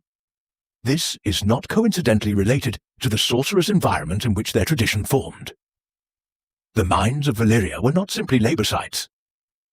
They were, given the blood practices of the dragonlord class, and the massive human presence required for those practices at scale, sites of significant sorcerous activity. The people who survived in those mines and developed their theology in the context of that activity were not simply surviving. They were learning.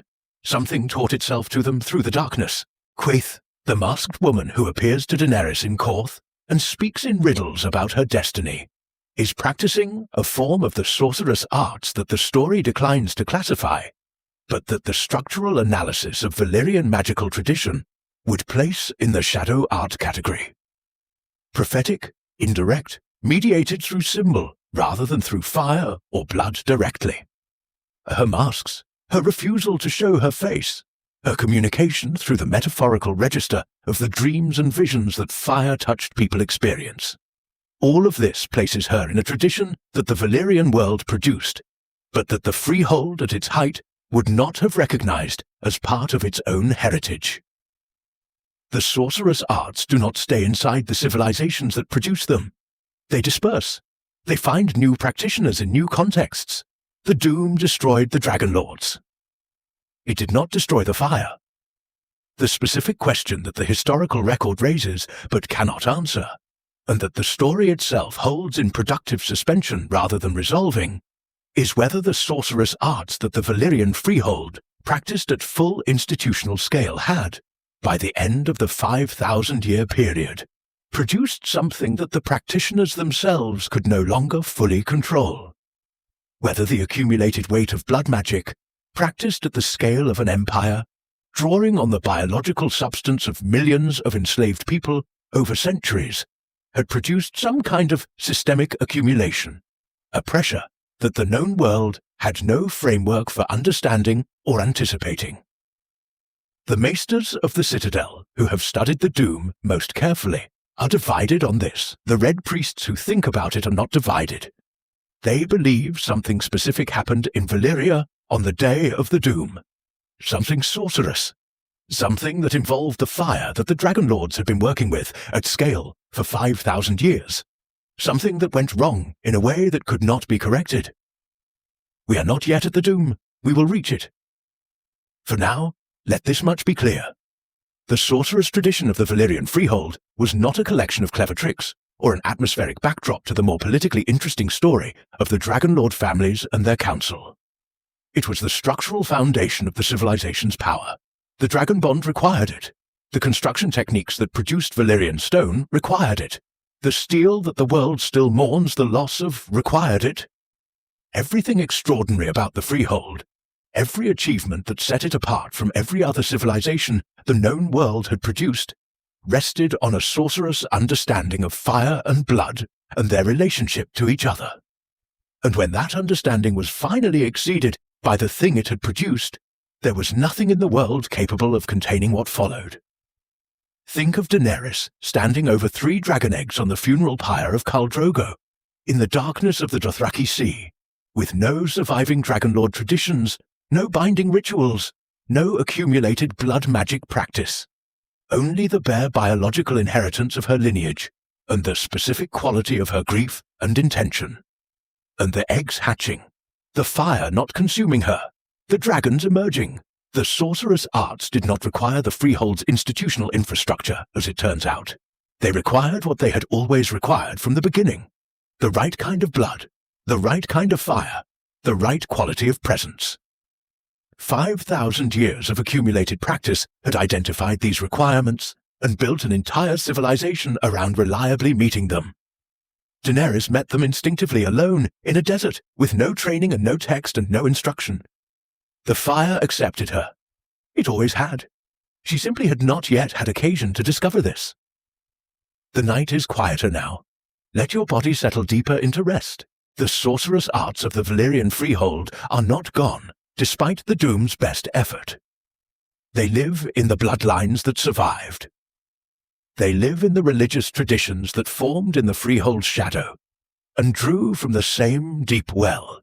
They live in the steel, that impossibly preserved, impossibly sharp, still singing steel, that we will examine in the next portion of our journey through this history.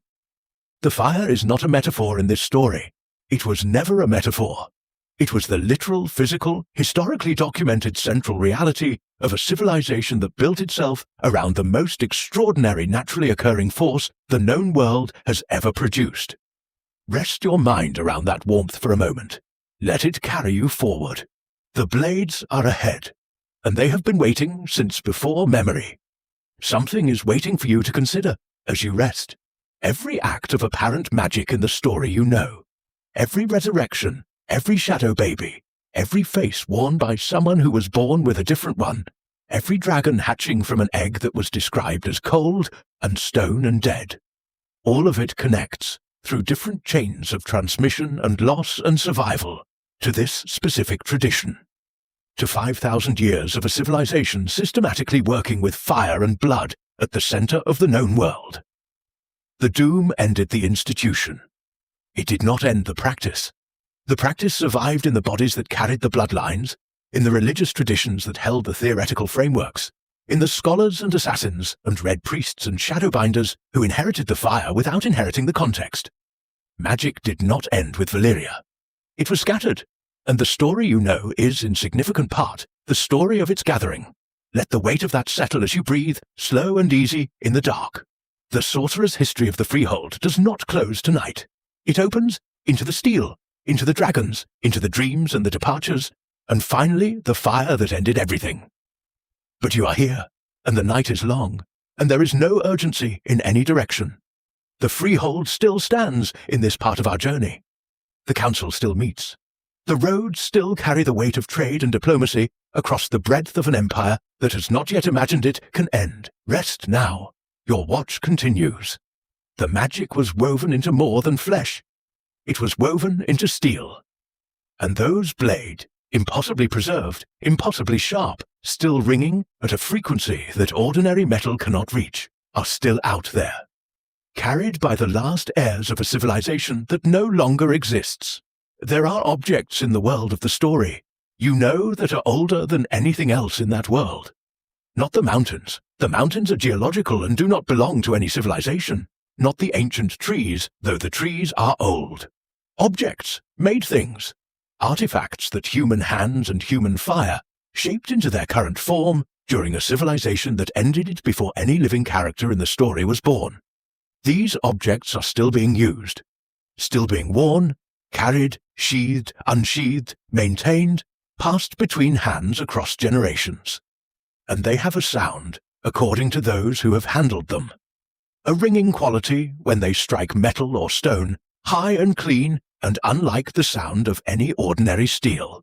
A note that hangs in the air longer than it should before the silence claims it back. Valyrian steel, the final surviving evidence of 5,000 years of fireworked knowledge that the world no longer knows how to reproduce. The making of Valyrian steel was not, in the Freehold's own understanding, a metallurgical process.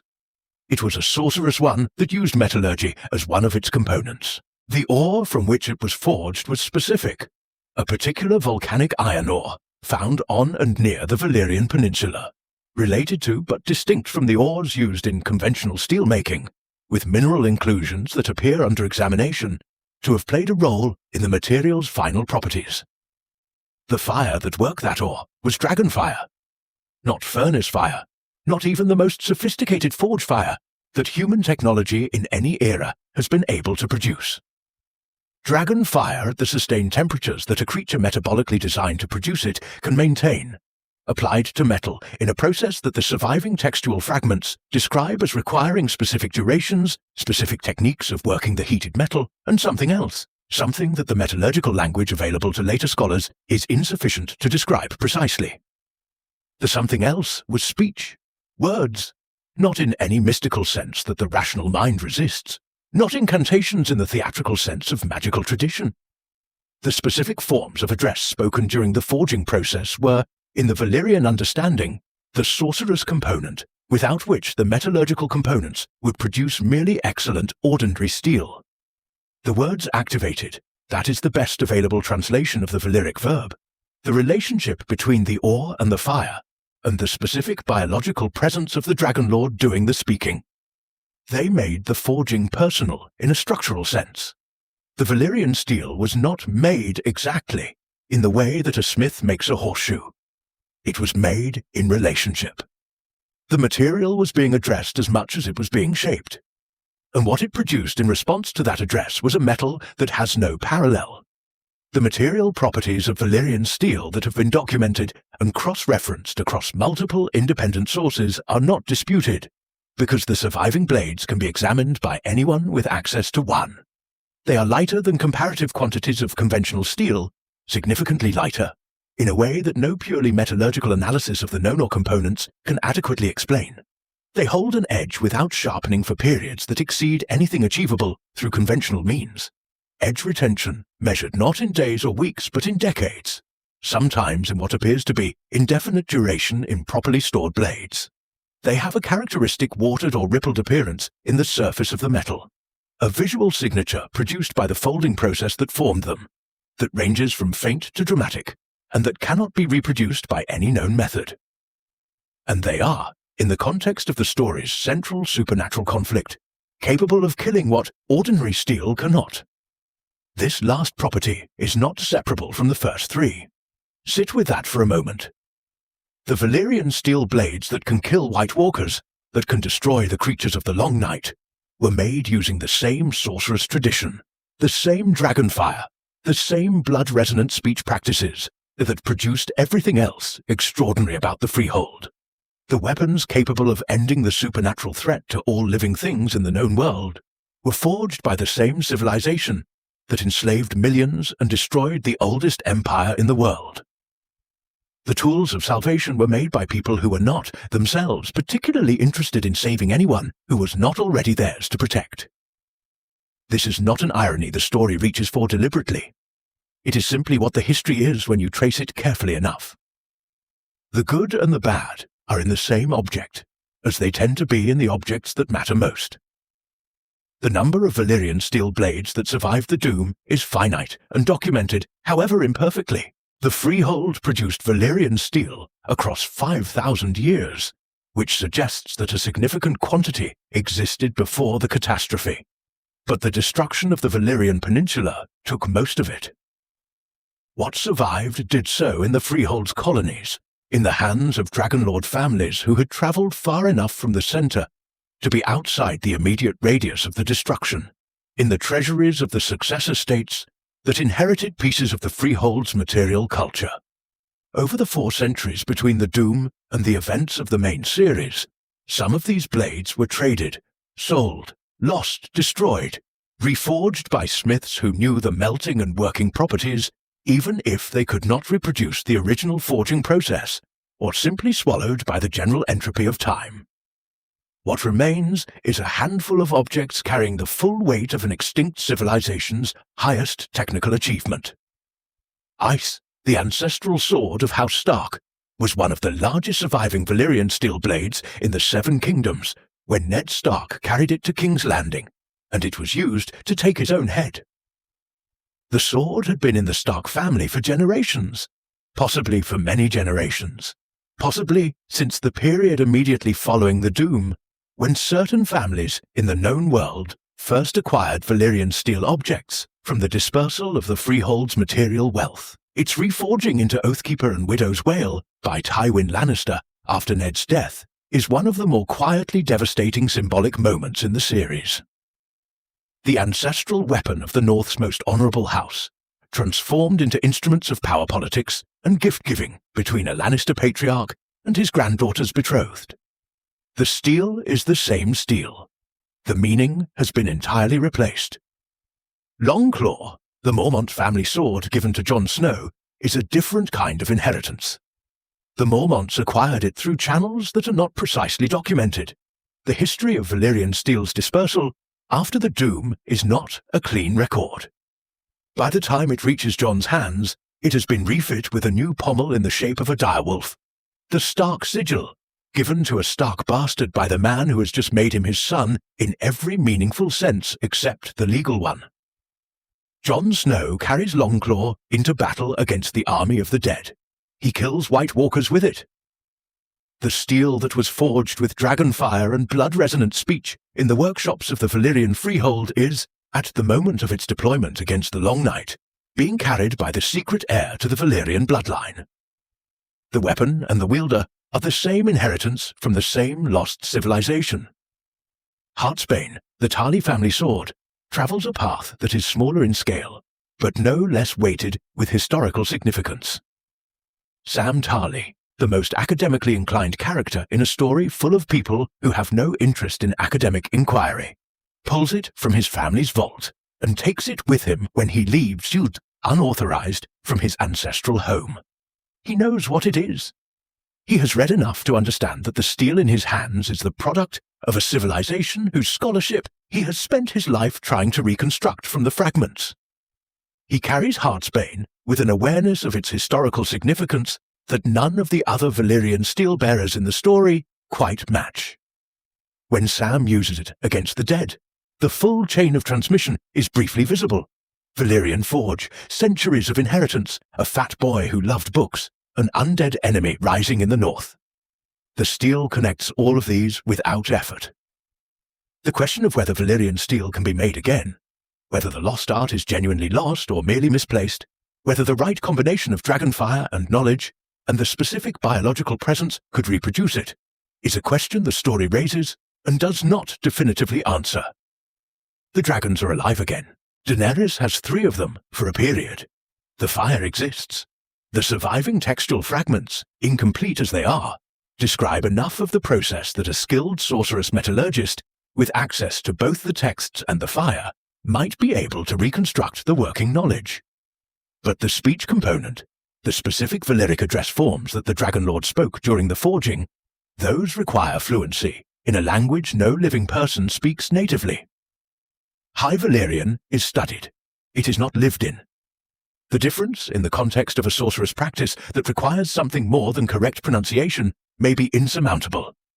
The fact that the White Walkers can be killed by Valyrian steel and by dragonglass and by fire is not a piece of lore that the story offers as a simple convenience. It is a structural connection between the ancient world and the present crisis that rewards examination.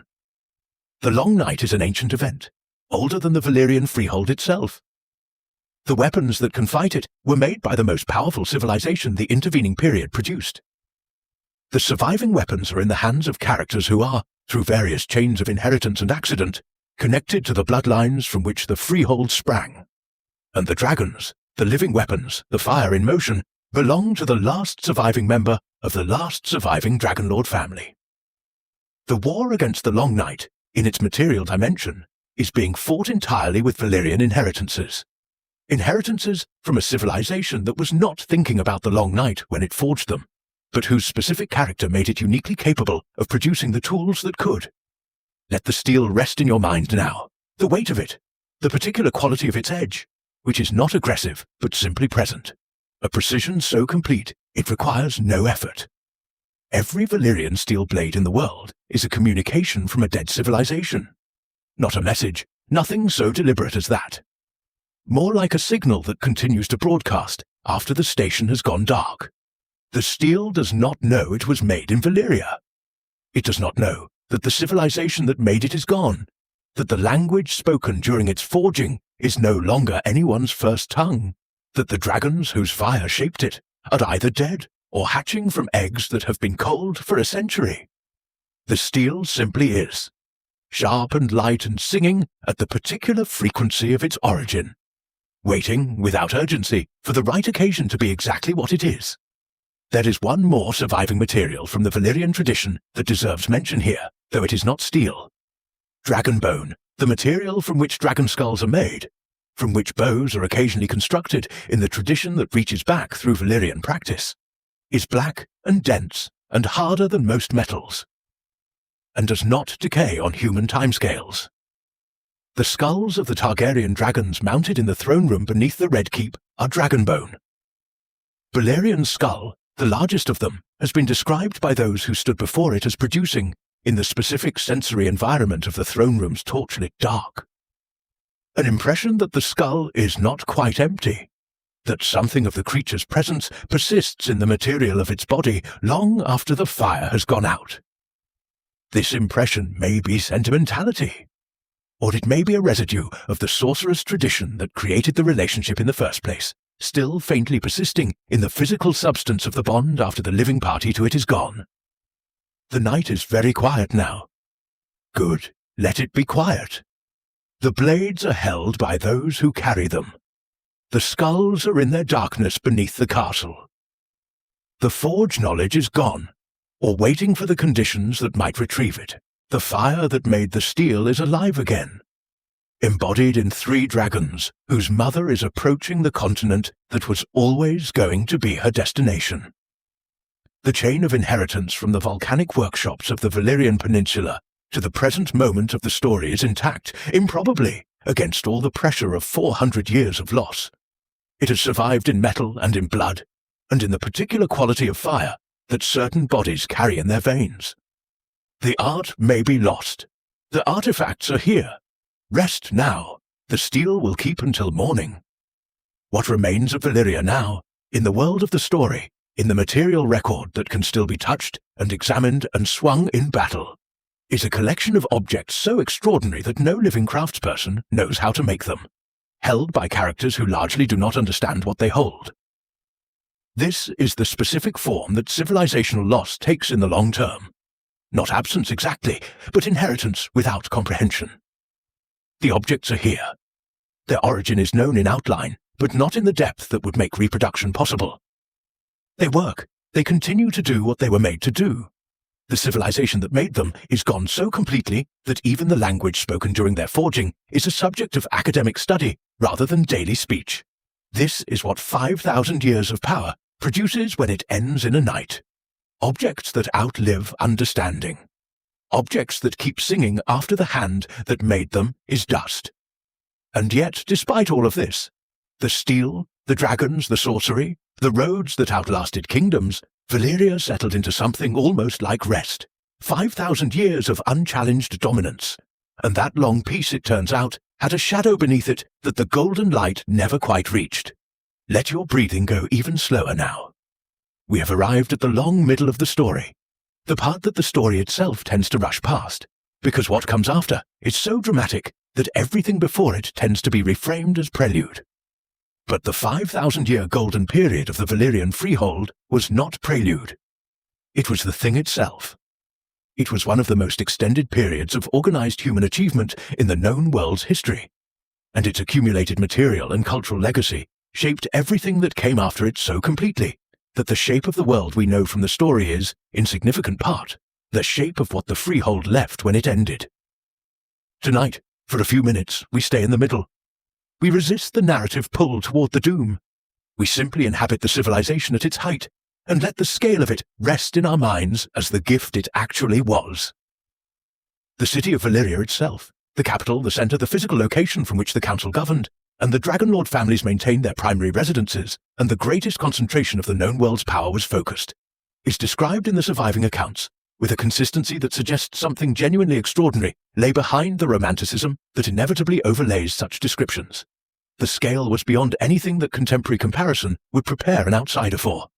Not merely large in the way that ancient cities were large when they concentrated population for defensive and commercial reasons, but architecturally tall in a way that required the specific building techniques of Valyrian stoneworking. The towers reached heights that later medieval construction, even at its most ambitious, could not approach, without the buttressing systems that Valyrian stone did not need, because the material was inherently stronger than anything that could be produced by conventional means. The towers of Valyria were not merely tall. They were, according to accounts that the most conservative scholars declined to dismiss entirely, still burning. Fire was channeled through the walls of certain structures in the older, more prestigious quarters of the city. Fire that was not decorative, not ceremonial, but structural in some sense that the surviving descriptions gesture toward without fully articulating. The living fire in the towers was related to the dragonlord tradition, in the way that everything in the city was related to the dragonlord tradition, not as symbol, but as actual technical functional extension of the sorcerous practices that the civilization had been developing and refining for 5,000 years. The towers were warm to the touch. They were warmer in winter than in summer, as though the fire within them responded to external temperatures. They had, in the oldest surviving descriptions, a sound at certain hours, low, continuous, below the threshold of ordinary hearing, but perceptible to those who knew to pay attention. The great Valyrian roads that extended from the city outward, through the Freehold's territory and into its colonial sphere, are the most tangible surviving evidence of the civilization's organizational capacity. The roads were not simply well built, in the sense that good roads are well built. They were built using techniques, the Valyrian stone base, the specific binding processes that involved dragonfire, the drainage systems that never blocked, that produced a surface with a durability that conventional road building cannot approach. Sections of those roads are still in use, 400 years after the Doom, carrying traffic that has no memory of who built them. The maintenance crews who work on them in the free cities do not maintain them so much as they maintain the edges, the shoulders, the surrounding infrastructure. The roads themselves require nothing. They are simply still there, doing what they were made to do, long past the moment when the civilization that made them ceased to exist. The language of the Freehold, High Valyrian, the formal register of the Dragonlord class, the tongue of the Council's deliberations and the fire worship's liturgy, was spread through the Freehold's centuries of expansion, with the particular thoroughness that accompanies power. When you do business with a civilization of this magnitude, you learn its language. When your children are educated in the administrative systems it created, they think in that language. When the theology of the most powerful civilization you have ever encountered comes wrapped in that language, it carries a prestige that attaches to the language itself, separable from its original context. High Valyrian became the language of scholarship in the known world, the way Latin became the language of scholarship in medieval Europe, not through any quality of the language itself that made it inherently superior for intellectual work, but through the gravity of the civilization it came from, still bending the world toward it long after the civilization itself was gone. The masters of the Citadel still teach High Valyrian as part of the chain of links required for advancement in certain scholarly disciplines. Sam Tarly, on his arrival at the Citadel in Old Town, studies it. He reads in it. He handles texts written in it by Valyrian scholars who have been dead for 4 centuries, and finds in the precision of their vocabulary for things that the common tongue has no precise vocabulary for, specific terms for aspects of the blood bond, exact words for varieties of fire that differ in origin and metabolic production, philosophical distinctions between different modes of sorcerous engagement, that the language itself is evidence of what the civilization that produced it was thinking about. Every term is a fossil. Every preserved text is a window into the interior of a world that we can approach through scholarship but cannot enter directly. Sam reading those texts is the world trying to remember what it has lost. The dragon breeding programs of the Freehold at its height were, by any measure, the most sophisticated animal husbandry operation in the known world. Not sophisticated in the sense that later livestock management would use that word, not organized around yield optimization or disease prevention in any framework we would recognize. Sophisticated in the specific Valyrian sense, oriented toward the cultivation of the bond capacity across generations of both dragons and humans, toward the gradual development of dragon lines that were more consistently bondable, larger, more fire-capable, more responsive to the specific frequencies of dragonlord presence. At the Freehold's height, there were dragons in numbers that no surviving source agrees on precisely. The estimates range from dozens to several hundred, spread across the dragonlord families and the dedicated breeding facilities that the council maintained. The sky above the city of Valyria was never empty of them. They were simply part of the atmosphere. Pause here for a moment. Try to actually imagine what it meant for the sky to be never empty of dragons. Not as an impressive fact to be processed and moved past. As a daily reality for the people who lived in and around the city of Valyria for 5,000 years. The generation born into that sky knew no other sky. The generation before them knew no other sky. This had been true for generations beyond counting. The dragons were not astonishing. They were simply what the sky was. The specific psychological and cultural consequences of this, of a civilization in which the most extraordinary creatures ever to exist, were so normalized that children played in their thermal shadows and merchants factored dragon passage into their route timing, are among the most difficult aspects of Valyrian civilization to grasp from outside. We have been taught by centuries of post-Doom literature that dragons are rare and marvelous. To a Valyrian of the Freehold's height, dragons were Tuesday. The cultural production of the Freehold across 5,000 years, its poetry, philosophy, architecture, music, the visual arts, has been almost entirely lost. This is one of the most significant absences in the cultural record of the known world, because what fragments survive suggest something extraordinary. The Valyric poetic tradition, from what can be reconstructed through quotation and summary in texts that themselves survived only partially, operated on principles significantly different from the literary traditions that developed independently in the West. It was organized around the experience of fire, not as metaphor, as the Western poetic tradition tends to use elemental imagery, but as the primary sensory and emotional reference point from which other experiences were described. A Valyrian poem about love, in this tradition, was not using fire as an image for love. It was describing love by identifying its relationship to what fire did, specifically in the body of a dragonlord. The poetry was written from inside an experience that has been unavailable to any reader since the Doom. The philosophical tradition of the Freehold was, from what the surviving fragments and secondary quotations suggest, primarily concerned with the question that their specific situation made unavoidable: the relationship between power and responsibility. Not in the abstract, not in the comfortable philosophical way that allows those not in possession of significant power to discuss it theoretically. In the specific, historically grounded way that arises when a civilization actually has to decide, generation after generation, what to do with the fact that it can simply end things. The Ghiscari Wars forced this question. The slave economy forced it. The dragon breeding programs forced it. What the philosophical tradition made of these forced questions is largely irrecoverable, but the fact that the questions were being asked, that there was a tradition of formal inquiry into the ethics of power within the most powerful civilization the known world had produced, is itself significant. It did not save them. It rarely does. The complacency that 5,000 years of unchallenged dominance produces is not the complacency of laziness or decadence in the simple sense of those words. It is more subtle than that, and more structurally inevitable. It is the complacency of a civilization that has learned from 5,000 years of successful operation that the existing arrangements are equal to every challenge, that the roads will hold, that the dragons will fly, that the council will find its collective will, that the sorcerous traditions will produce their practitioners in each generation, that the biological inheritance of the dragonlord class will continue to generate the bond capacity.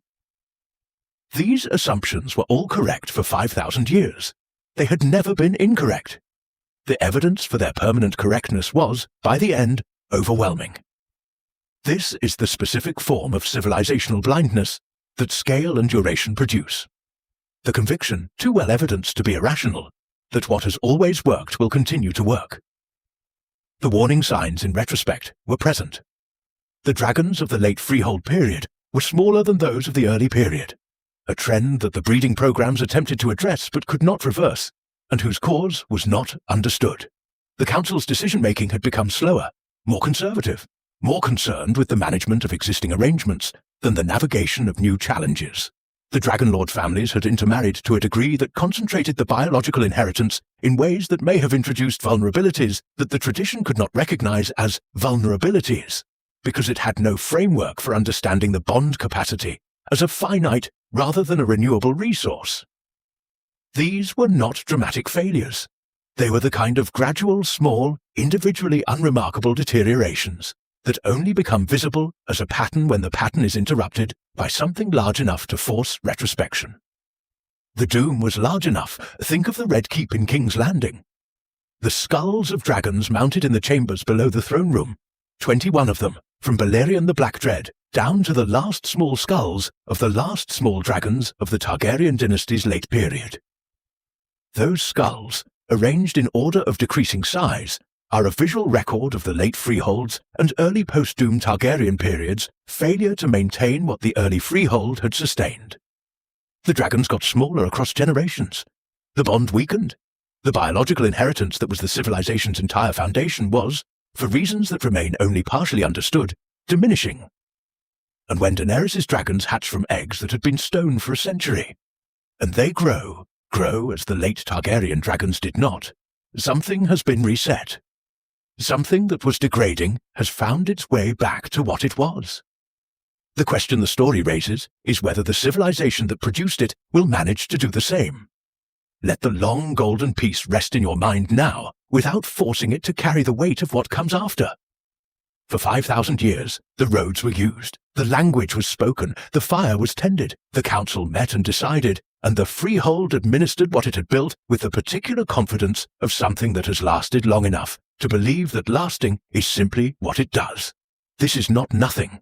It is in fact something that no other civilization in the known world achieved before or after. 5,000 years of human organization capable of sustaining something extraordinary. Whatever the costs, whatever the foundations, whatever the moral weight of the choices that made it possible, the achievement was real. It deserves to be seen clearly from both angles before the night it ended reaches us. And it is reaching. It has been reaching for some time. Rest now. If you're drifting now, let yourself go. Subscribe so the next story is waiting when you return. Sleep well. There was one thing that the great Freehold built its golden age upon and never looked at directly. One thing so large and so foundational that to look at it honestly would have required the whole civilization to see itself differently. And that thing had a name. And the people in it were, in the darkness of their situation, finding their own kind of light. There is something underneath the golden image of the Valyrian Freehold that the architecture and the language and the dragonflight all cast their brightness over without quite covering. A shadow beneath the golden light that 5,000 years of continuous civilization produces. We have touched it before, in passing, in the aftermath of the Ghiscari Wars, in the blood practices of the sorcerer's tradition. But the full weight of it has not yet been examined directly, and the history cannot be complete without doing so. The shadow has a name, it has a structure. It has specific human beings in it, unnamed in the Dragonlord accounts because the Dragonlord accounts were not written by or for the people in the shadow. But they were there, and what they experienced, and what they built in the darkness below the Freehold's light, shaped the world after the Doom as significantly as any of the civilization's more celebrated achievements. The scale of Valyrian slavery is not comparable to any institution that the Western tradition of the known world, the Westerosi tradition, the tradition that the story's viewpoint characters mostly inhabit, has experience of. Slavery existed in Westeros. It still exists in some forms in the Eastern world.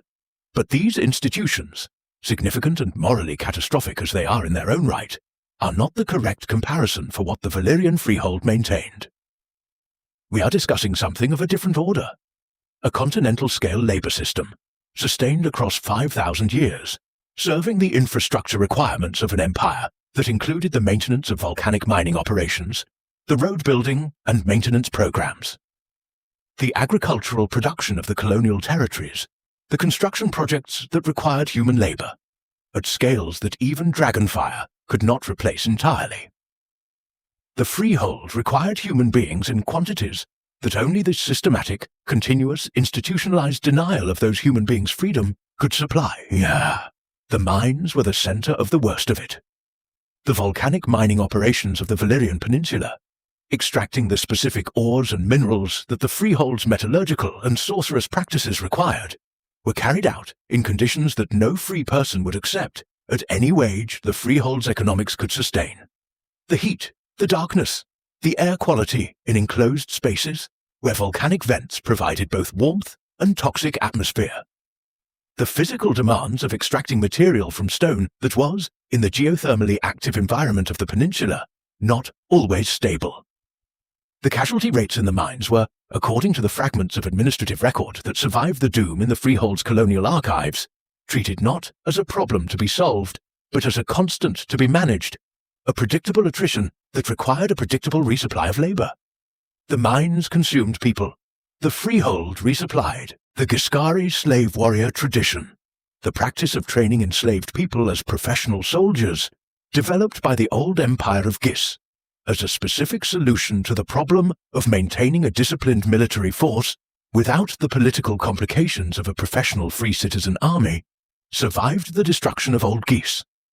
It survived because the Valyrian Freehold found it useful, and absorbed it, modified it, scaled it. The Unsullied of Astapor are the descendants of this tradition, soldiers of extraordinary discipline and combat effectiveness, trained from an early age through a system that removes every conventional attachment and replaces it with a single functional identity.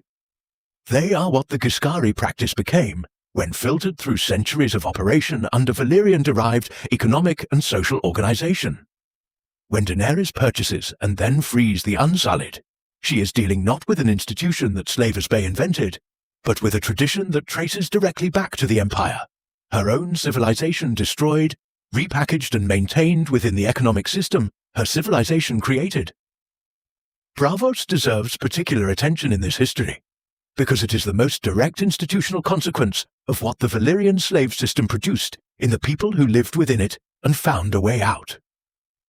The founding myth of Braavos, preserved in the city's own histories with a care that suggests it functions as something more than myth, describes a group of enslaved people who had been transported across the narrow sea to serve Valyrian interests in the western colonies, who acquired or liberated a fleet of ships, who navigated to a lagoon hidden from the Valyrian sea lanes by islands and fog, and who built, in that hidden place, a city designed specifically to be invisible from outside. A city of escaped slaves. A city whose first constitutive act was to make itself unfindable by the power that had owned its founders. The Iron Bank, the Sea Lord's Palace, the House of Black and White. All of these arose from a single founding premise, that the people who had been property had the right to be people. The founding of Braavos is dated, in Braavosi historiography, to roughly 100 years before the Doom, which means the city existed as a hidden community for approximately a century, while the Freehold was still fully operational. For those 100 years, the escaped slaves and their descendants built their city in a lagoon that Valyrian navigators did not know existed, developing the specific character that Braavos still maintains: cosmopolitan, finance-oriented, proudly anti-slavery in its formal politics, deeply secretive in its institutional arrangements. The city declared itself only after the Doom, when the power that might have returned its founders to slavery no longer existed to threaten it. Braavos came out of hiding into a world from which Valyria had just been erased. The first generation born in freedom announced themselves to a world where the institution of their parents' bondage had just ended. The timing is not coincidental. It is justice in the form that history occasionally produces. Slow, accidental, and unwitnessed by those who perpetrated the original wrong. The House of Black and White in Braavos, the Faceless Men, their temple, their god of many faces, was founded by one of the original escaped slaves. The specific tradition that had formed in the Valyrian slave mines, the theology of death as mercy that developed in the absolute darkness below the 14 Fires, travelled with the escapees and found its institutional expression in the hidden city. The many-faced god of Braavos is not a Braavosi god in the sense of a god that the Braavosi invented. He is a god that formed in Valyrian circumstances. in the darkness of Valyrian labor extraction, among people whose only experience of freedom was the certainty that they would eventually die. The Faceless men are the theological tradition of the slave mines, given institutional form and extraordinary craft in the conditions of freedom that the founding of Braavos made possible.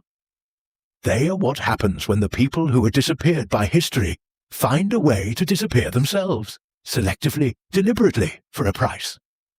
Pause here for a moment. Think about what Arya Stark does in the House of Black and White. She trains in a tradition that was born in the slave mines of Valyria.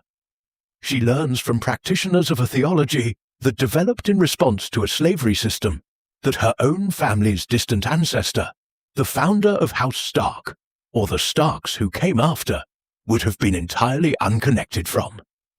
She comes to Braavos fleeing one kind of violence and encounters in the city built by people fleeing a much older kind, a tradition she did not know existed. The connections are not neat. History's connections are never neat.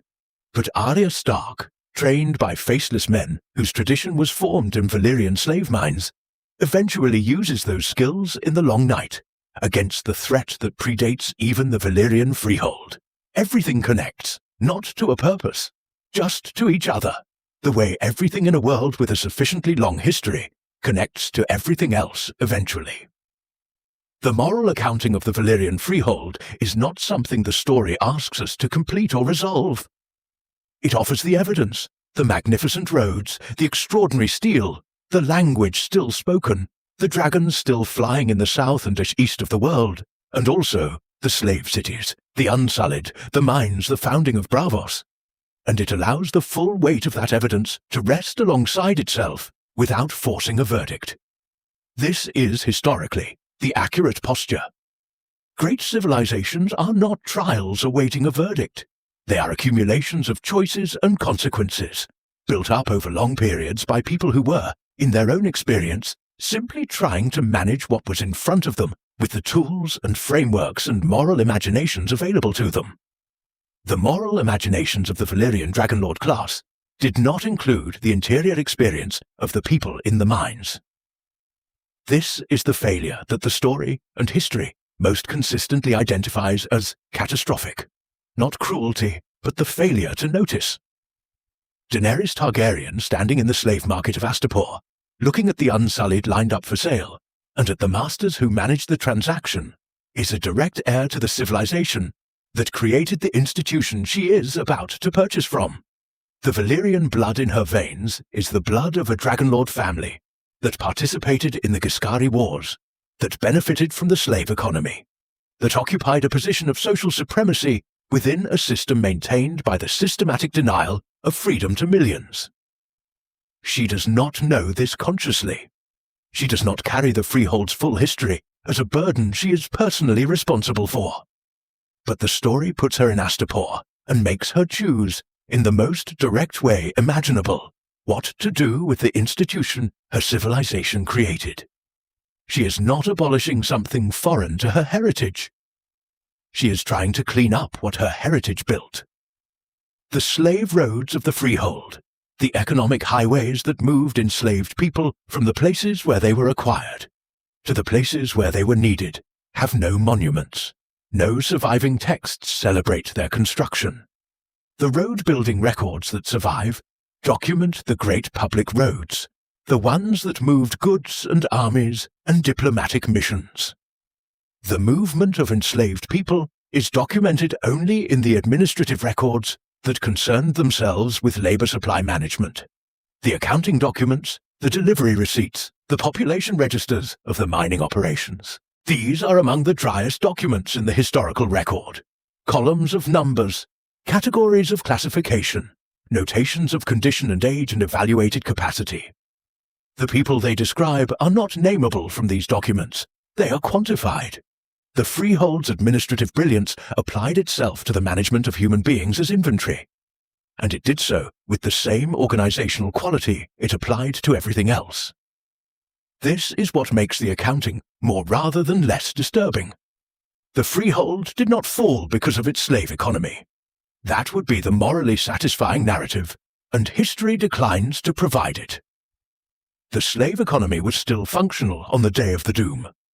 The mines were still operating. The supply chains were still running. The institutional machinery that the Freehold had built to sustain its labor force had not failed, had not generated a successful internal revolt, had not been undermined by any development that the Council's management capability could not address. What ended the Freehold was not justice in any cause and effect sense.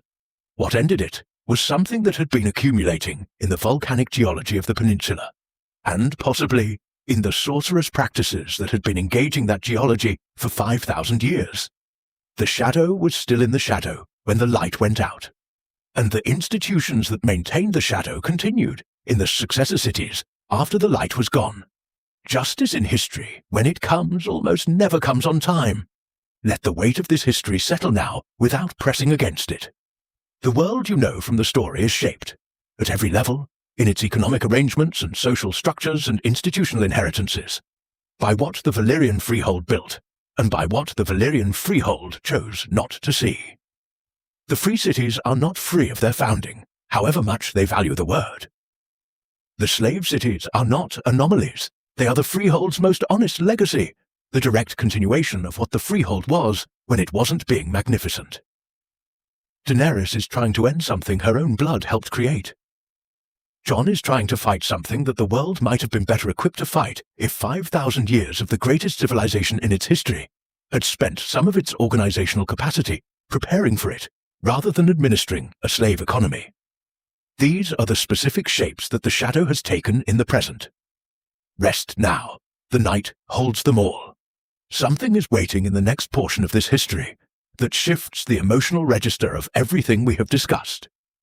Because for all the weight of what the Freehold was, the magnificence and the moral costs together, there was one moment when someone saw it clearly.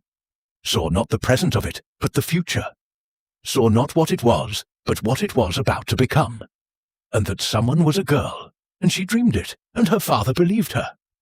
And because of that belief, made 12 years before anyone else had any reason to share it, the world still has Targaryens, still has dragons, still has the specific inheritance that makes the long night survivable. A dream changed everything. That dream is waiting for us just ahead. But someone looked. Someone saw, not the shadow of the present, but the specific fire of the future. And 12 years before, the sky above the Valyrian Peninsula opened, she convinced her father to leave. He believed her. And that belief is why we are still telling this story at all. Breathe slowly now. Whatever remains of the day's energy, whatever the forward motion of habitual thinking still insists upon, let it go, one breath at a time.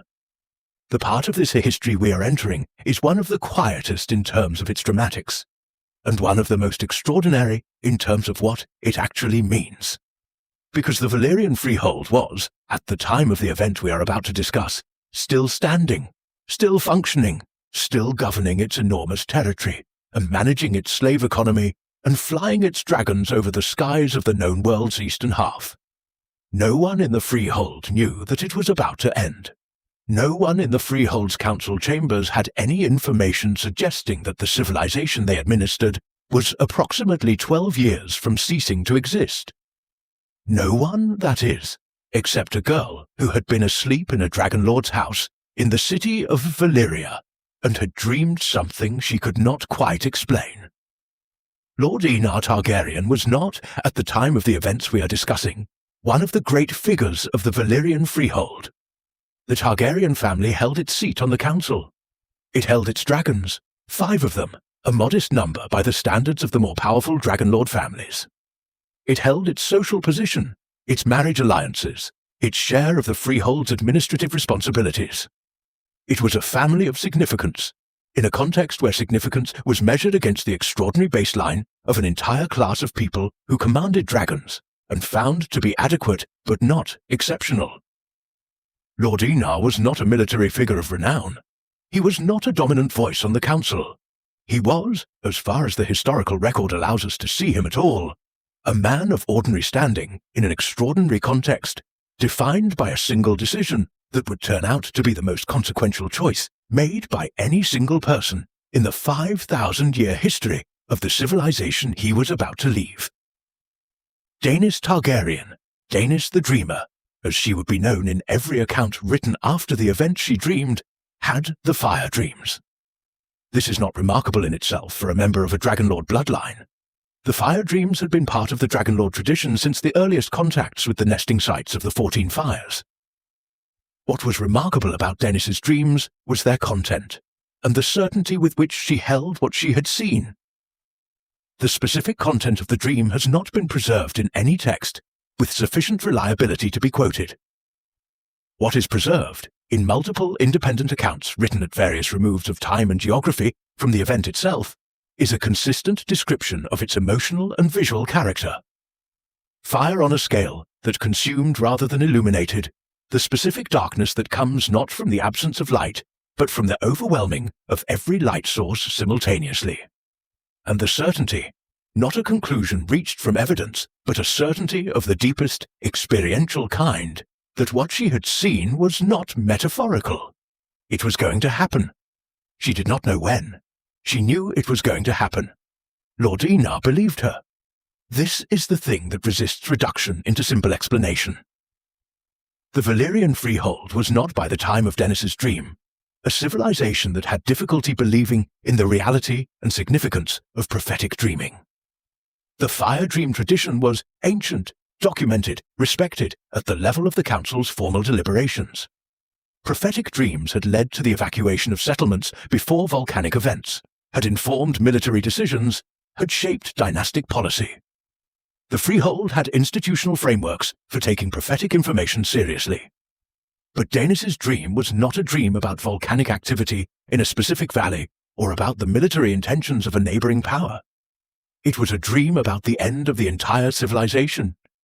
And Lord Enar, hearing it from his daughter, made a decision that everyone around him found incomprehensible. He believed her completely and acted immediately. The departure from Valyria was not a quiet affair. It could not be. A dragonlord family liquidating its Valyrian holdings, its properties, its business interests, its investments in the Freehold's administrative and commercial infrastructure, and preparing to transport 5 adult dragons to a location across the narrow sea is not something that can be accomplished without attracting attention. The Targaryen family's departure was noted. It was discussed. It was interpreted, by those who observed it, through the available explanatory frameworks: financial difficulty, political maneuvering, a dispute with another council family that had made Valyrian residence untenable, the eccentricity of a minor dragonlord who had apparently been persuaded by his daughter's nightmares to abandon the greatest city in the world. None of the interpretations landed on the one that was correct. The idea that someone was leaving because the civilization itself was about to end was not a thought that the available frameworks easily accommodated. Dragonstone, the island at the mouth of Blackwater Bay where the Targaryens relocated, was not, at the time of the family's arrival, an uninhabited rock. It was a freehold colonial outpost, a minor fortification on a minor island, strategically positioned at a choke point between the Blackwater Rush and the open sea, administered by the Freehold's Western colonial network, but not of any particular significance within that network. The Targaryens chose it, apparently, for its volcanic character. The island is geologically related to the peninsula from which the family came, sharing the dark stone and the thermal activity that the Valyrian building tradition had always oriented itself around. They built on it. The building they did transformed the island from a minor outpost to the most significant Valyrian construction in the Western world. A castle in the full Valyrian style, with curved towers and dragon-carved stone and the particular organic quality of Valyrian architecture, built at a remove from the civilization that had produced the building tradition, by people who knew they might never return to the source.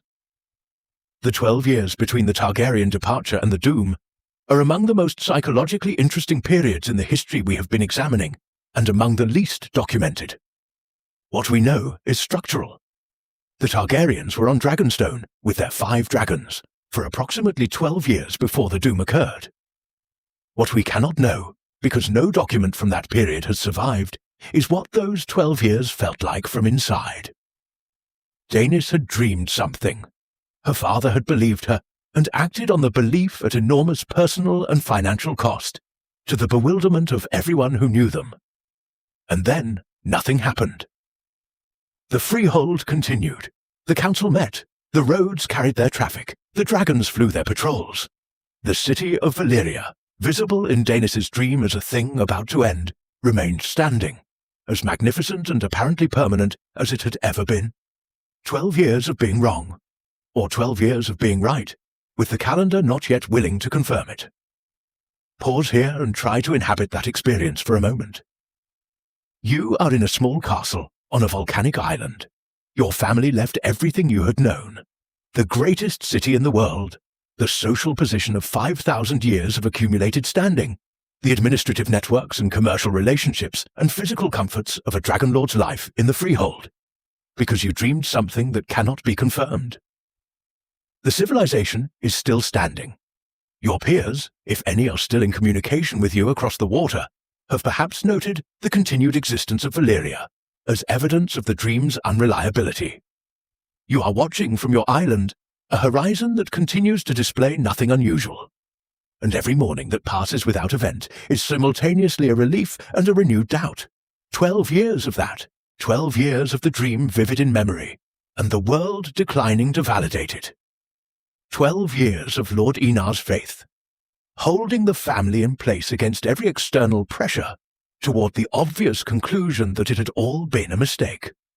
The fire dream tradition, as we noted earlier, included the capacity for long-horizon prophetic vision, for visions of events at temporal removes that exceeded what any individual life would ordinarily allow. The most significant instances, documented in the freehold's historical record, involved time horizons of days or weeks, months in the more dramatic cases. What Daenys experienced was a vision of something 12 years in the future, which exceeds the documented range of Valyrian prophetic dreaming by an order of magnitude. This excess is itself significant. It suggests either that the scale of the event was so large that it projected backward through time at unusual distances, or that Daenys' specific bond capacity, the particular quality of her resonance with the fire dream tradition, was significantly more powerful than any documented predecessor. Or both. The dream that saved the world's last dragonlord family was not a typical fire dream. It was something the tradition had not previously produced. The magnitude of what was coming required a corresponding magnitude in the warning. And then the sky on the southern horizon was not right. We do not have a first-hand account from Dragonstone of the night the doom came. We do not have anyone writing in real time about what they saw from the island's towers or its cliffs. What we have is the reconstructed account, the volcanic eruptions on a scale beyond anything in recorded history. The 14 fires not merely active, but catastrophically, simultaneously, devastatingly eruptive. The Valyrian Peninsula substantially destroyed, not in the sense of being covered in ash and lava, and then eventually recoverable, but in the physical geographical sense of being partially sunk into the sea. The land that had been the Valyrian Peninsula became the new coastline of what was now called, immediately and with the specific cultural encoding of catastrophe, the Smoking Sea. From Dragonstone, in the night and the days that followed, the Targaryens would have seen the glow, would have seen the atmospheric disturbance of volcanic material at continental scale, would have understood, finally, that the 12 years of waiting had been 12 years of being correct. Daenys was probably still alive on the night of the doom. She would have been perhaps 30 years older than on the night she dreamed it. If she dreamed it young, as the accounts suggest, she would have been in her early to mid-40s. She would have stood on the cliffs of Dragonstone and watched the southern sky. And what she felt in that moment, vindicated, obviously, but vindicated by the destruction of everything she had known, confirmed as right by the specific catastrophe she had seen coming and spent 12 years hoping she was wrong about, is not something that any text attempts to articulate. It is the particular private territory of the person who saw something terrible coming, and spent years hoping they were mistaken, and then was not mistaken. There is no comfortable name for that experience. The world tends to remember only the accuracy of the prophecy, and not the years of living beside it. The Targaryens were the only dragonlord family to survive the doom. This bears repeating not for dramatic emphasis, but because the fact itself requires sitting with. The 40 or so families that had constituted the ruling class of the most powerful civilization in the known world, the dragonlords, with their accumulated dragon bonds and their council authority and their 5,000-year tradition of fire-touch power, were gone, simultaneously, in a single night. No other surviving dragonlord can be identified in any text from the immediate post-Doom period. The institution of the Valyrian Freehold, its council, its governance structure, its legal traditions, its administrative networks, ceased to exist on the night of the Doom, because the specific people and bloodlines that constituted its formal political authority were destroyed. What remained were the colonies, the slaves, the free populations of the roads, and the successor cities, and the Targaryens on their island with their 5 dragons, and the knowledge that the girl's dream had been accurate. Think of Jon Snow standing in the dragon pit of King's Landing, face to face with the political leaders of the known world, making the case that the threat from the north is real. He is making the argument that Daenys made to her father 12 years before the Doom. He is saying, I have seen something terrible coming. I cannot prove it to you. But I need you to believe me, and act before the event itself makes the argument for me. The parallels between Daenys' position and Jon's are not exact. Daenys' dream was specific, and he has direct physical evidence. But the structure of the situation, the request for belief in something catastrophic whose timeline the believer cannot control, the cost of the action required to respond to it, the social incomprehension of those who have not had the experience, these are structurally identical. Jon is the distant descendant of the girl whose dream saved his bloodline. He is now asking for the same thing she received, on a larger scale, from people without Lord Enar's specific quality of faith. The dragons that survived the Doom survived because they were on Dragonstone, because a girl dreamed something, because her father believed her. The entire arc of Daenerys Targaryen, her birth, her exile, her dragons, her conquest of Slaver's Bay, her arrival in Westeros, her relationship with Jon Snow, depends on the fact that a specific family left Valyria 12 years before the Doom. All of it. Every choice available to every character in the present story who is not already dead when the main narrative begins is shaped, at some remove, by the fact that Lord Enar Targaryen trusted his daughter's dream. The chain of causation from that decision to the present moment of the story is not metaphorical or thematic, it is literal. The world still has dragons because a girl dreamed in time. Rest now. The dream was real. The Doom is coming. But tonight, we rest. Let the quiet settle around you, like the quiet that must have settled around Dragonstone on the night after the Doom, when the initial shock of the distant glow and the atmospheric disturbance had passed its most acute phase, and what remained was the specific, dense, unprecedented silence of a world that had just lost its center. The freehold is gone. The council will never meet again. The roads will continue to be used, but they will not be maintained by the hand that built them. The language will survive, attenuated in the successor cities and the scholarly institutions they develop. The steel will remain where it was, held by whoever holds it. The dragons will remain on Dragonstone, with the one family that had the dream that brought them there. And in that silence, vast world reshaping, irreversible, the next chapter of everything is just beginning to form. Sleep now. The story keeps. They left. The ships carried the family and their 5 dragons west across the narrow sea. And 12 years of quiet followed. 12 years of a civilization continuing as though it would continue forever. And then, the night that ended, everything arrived. And no one in the history of the known world has ever been entirely certain what exactly that night was. We have arrived at the ending, everything we have moved through tonight. The volcanic peninsula, the shepherds and their patient vigil at tunnel entrances, the first bond, the rise of the freehold, the Ghiscari wars, the steel and the sorcery, and the slave roads and the girl's dream. All of it has been moving, with the particular inevitability of accumulated consequence towards this. And yet the Doom, when it arrived without warning for everyone who had not had Daenys' specific dream. The council was meeting, in all likelihood, or had recently met. The roads were carrying their traffic. The dragons were in their eyries or on their patrols.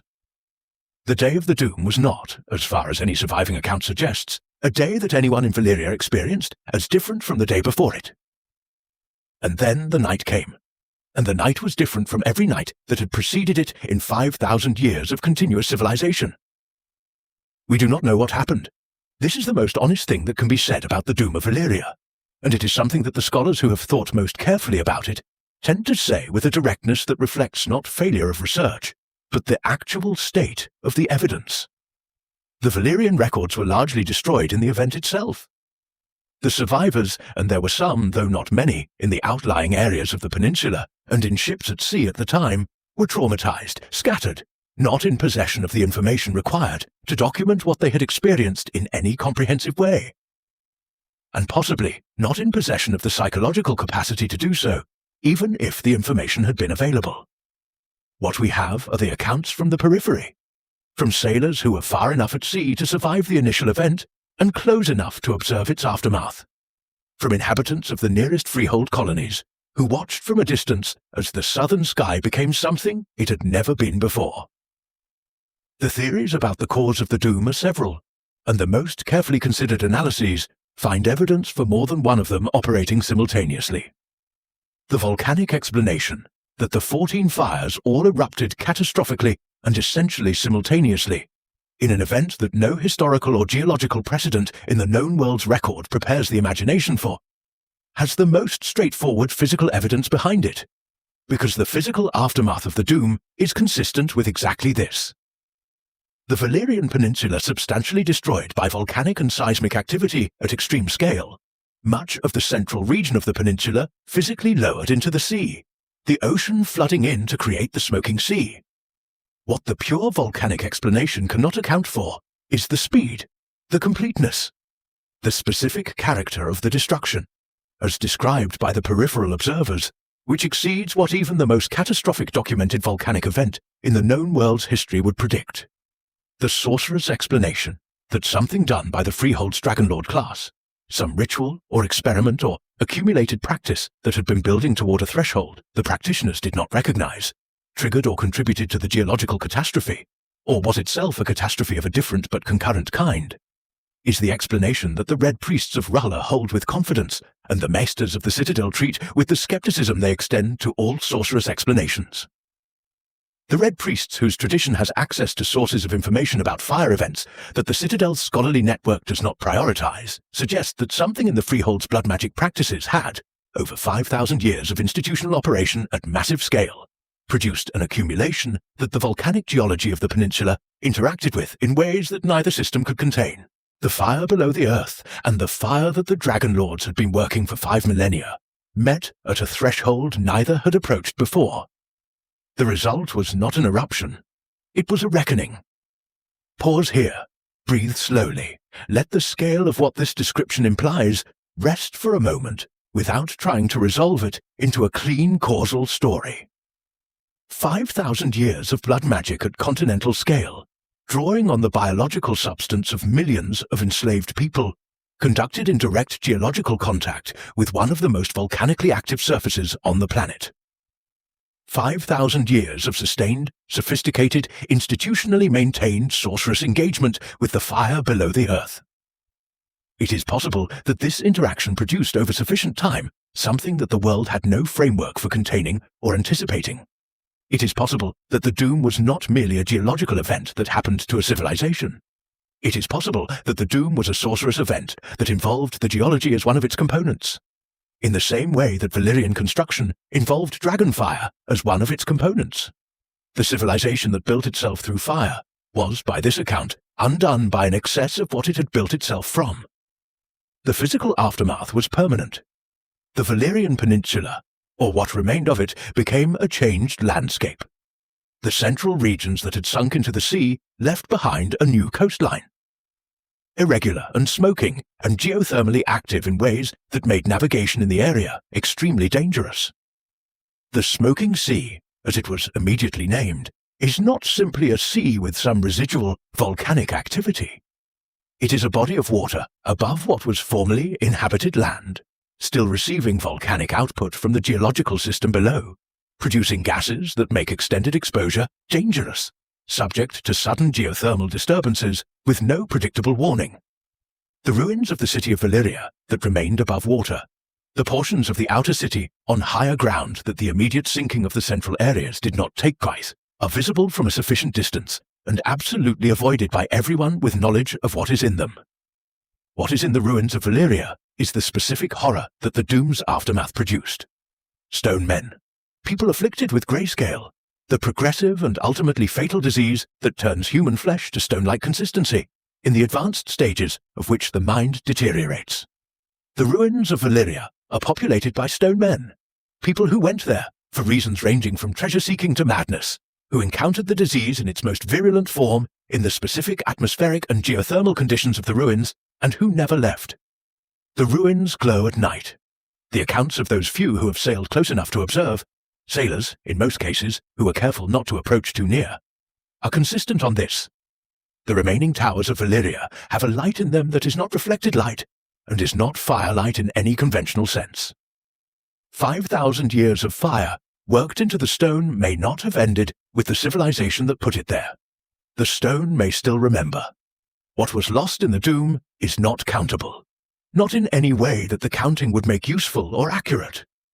5,000 years of accumulated knowledge, the full working practice of the blood magic tradition, the specific techniques of Valyrian stoneworking, the dragon-breeding knowledge, the complete library of fire poetry and philosophical texts, the administrative records that might have told us what the council was thinking in its final years, the personal histories of the dragonlord families, the oral traditions that were never committed to surviving text. All of it, on a single night. The Citadel's library contains fragments, secondary sources, quotations in texts that survived because they were already in the colonial cities when the Doom came, marginal notes in books that were physically elsewhere on the day of the catastrophe. These fragments are what Sam Tarly reads, what the maesters teach, what the Red Priests reference. The rest is smoke. The rest is the specific silence that descends when something has been entirely consumed. The power vacuum created by the Doom's elimination of the Freehold's governing structure is the direct origin of the political geography that the story, you know, takes place in. The free cities, those Freehold colonial settlements that had been administered as extensions of the Central Council's authority, found themselves, overnight, without that authority. They did not collapse immediately. The infrastructure was intact, the populations were intact, the administrative habits were intact. But the centre was gone, and the centre's absence forced each city to develop its own governing arrangements, its own defensive capacity, its own economic relationships, all of which they did imperfectly and with significant conflict between the cities in the immediate post-Doom period, eventually producing the diverse, competitive, mutually suspicious community of city-states that Tyrion and Daenerys and Jorah navigate in the later seasons. The free cities are Valyria's children, raised without their parent, inheriting everything except the dragon power that made the parent what it was. The century between the Doom and Aegon's conquest is not coincidental in its length. 100 years is enough time for the political geography, created by the Doom's aftermath, to stabilize into the form that Aegon's campaign would encounter. 100 years is enough time for the Targaryens on Dragonstone to consolidate their position as the world's only surviving dragonlords, the only people with dragon power, and to recognize that this position carried specific implications for what was possible. Aegon the Conqueror was not simply ambitious. He was the product of a specific historical situation, the sole heir to the dragon power of an entire civilization, looking at a continent of fractious kingdoms that had spent a century adjusting to a world without dragonlords, and understanding that the adjustment was incomplete. The Seven Kingdoms had not solved the problem of their own political fragmentation. The Targaryens had what was required to solve it. 100 years after the Doom, Aegon brought the fire back to the west. Think of Daenerys, in her most expansive moments of imagination about her destiny, as someone who is trying to close a circle that was opened by the Doom. The Valyrian Freehold extended its power throughout the eastern world. It planted colonies in the west. It built roads and spread language and shaped the administrative architecture of the known world in ways that have not fully dissolved 400 years after its end. What it never did, what the specific location of the Valyrian Peninsula made logistically impractical, was bring the full weight of dragon power to the continent of Westeros and hold it there. Aegon began that project. The Dance of the Dragons interrupted it catastrophically. The long, slow Targaryen decline completed the interruption. Daenerys is the first person in a very long time to hold the dragon power of the Valyrian lineage and approach Westeros with the full weight of it behind her. She's not doing something new. She is resuming something very old. Jon Snow, Aegon Targaryen, is the end of a specific chain of inheritance that begins with the first Valyrian shepherd, who sat at a tunnel entrance in the shadow of the 14 Fires and decided not to leave. Every link in that chain matters. The bond capacity that was present in the earliest dragonlord bloodlines carried through the specific biological inheritance of the Targaryen line across generations of rule and conflict and exile, expressed itself again in Daenerys' dragons, and is present in Jon's blood whether he knows it or not. He is the most recent expression of the most continuous specific biological inheritance in the known world. He's also the person who fights the Long Night, who stands in the God's Wood at Winterfell and does what needs to be done, who carries a Valyrian steel blade into the final battle. The fire and the ice of the Valyrian inheritance in its most concentrated surviving form, meeting the oldest darkness the world has produced. This is what the 5,000 years was building toward, whether anyone in those 5,000 years had any idea of it or not. The doom ended the Valyrian Freehold. It did not end the Valyrian story. The story moved.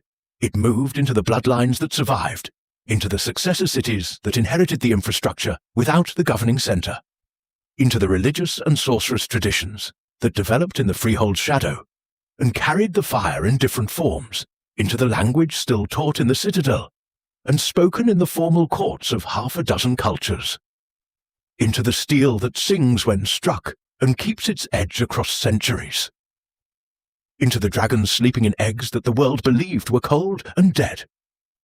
The doom was enormous. It was final for everything that was directly in it. And the world organized itself, in the 400 years after, around the specific shape of what was no longer there. The way a great tree's absence reorganizes the forest floor, the light redistributing itself into the space the trunk once occupied, everything growing differently in response to a presence that is now an absence. Let your breathing go slow now. Very slow. There is nothing left tonight that requires your attention or your effort. The Freehold is gone. The roads are still there. The language is still there. The steel is still there. The dragons are alive again and flying above a continent that has not seen them in a century. The long night is coming, but that is a story for another night. Tonight, we stayed with the rise, with the 5,000 years of what the world's most extraordinary civilization actually was, in all its complexity and achievement and cost. Tonight, we honored it honestly. The volcanic ground that shaped it, the bond that defined it, the wars that built it, the steel it forged, the language it spread, the shadow it cast, the dream that saved its last heirs, and the night that ended it. The history will keep, the stories will keep. Rest now. The fires are ancient, the night is long, and your watch for tonight is ended. If you're drifting now, let yourself go. Subscribe so the next story is waiting when you return. Sleep well. If you liked this video, let me know where in the world you're watching from and what time it is. I'm always curious about that. And if you have a suggested topic, feel free to leave it in the comments.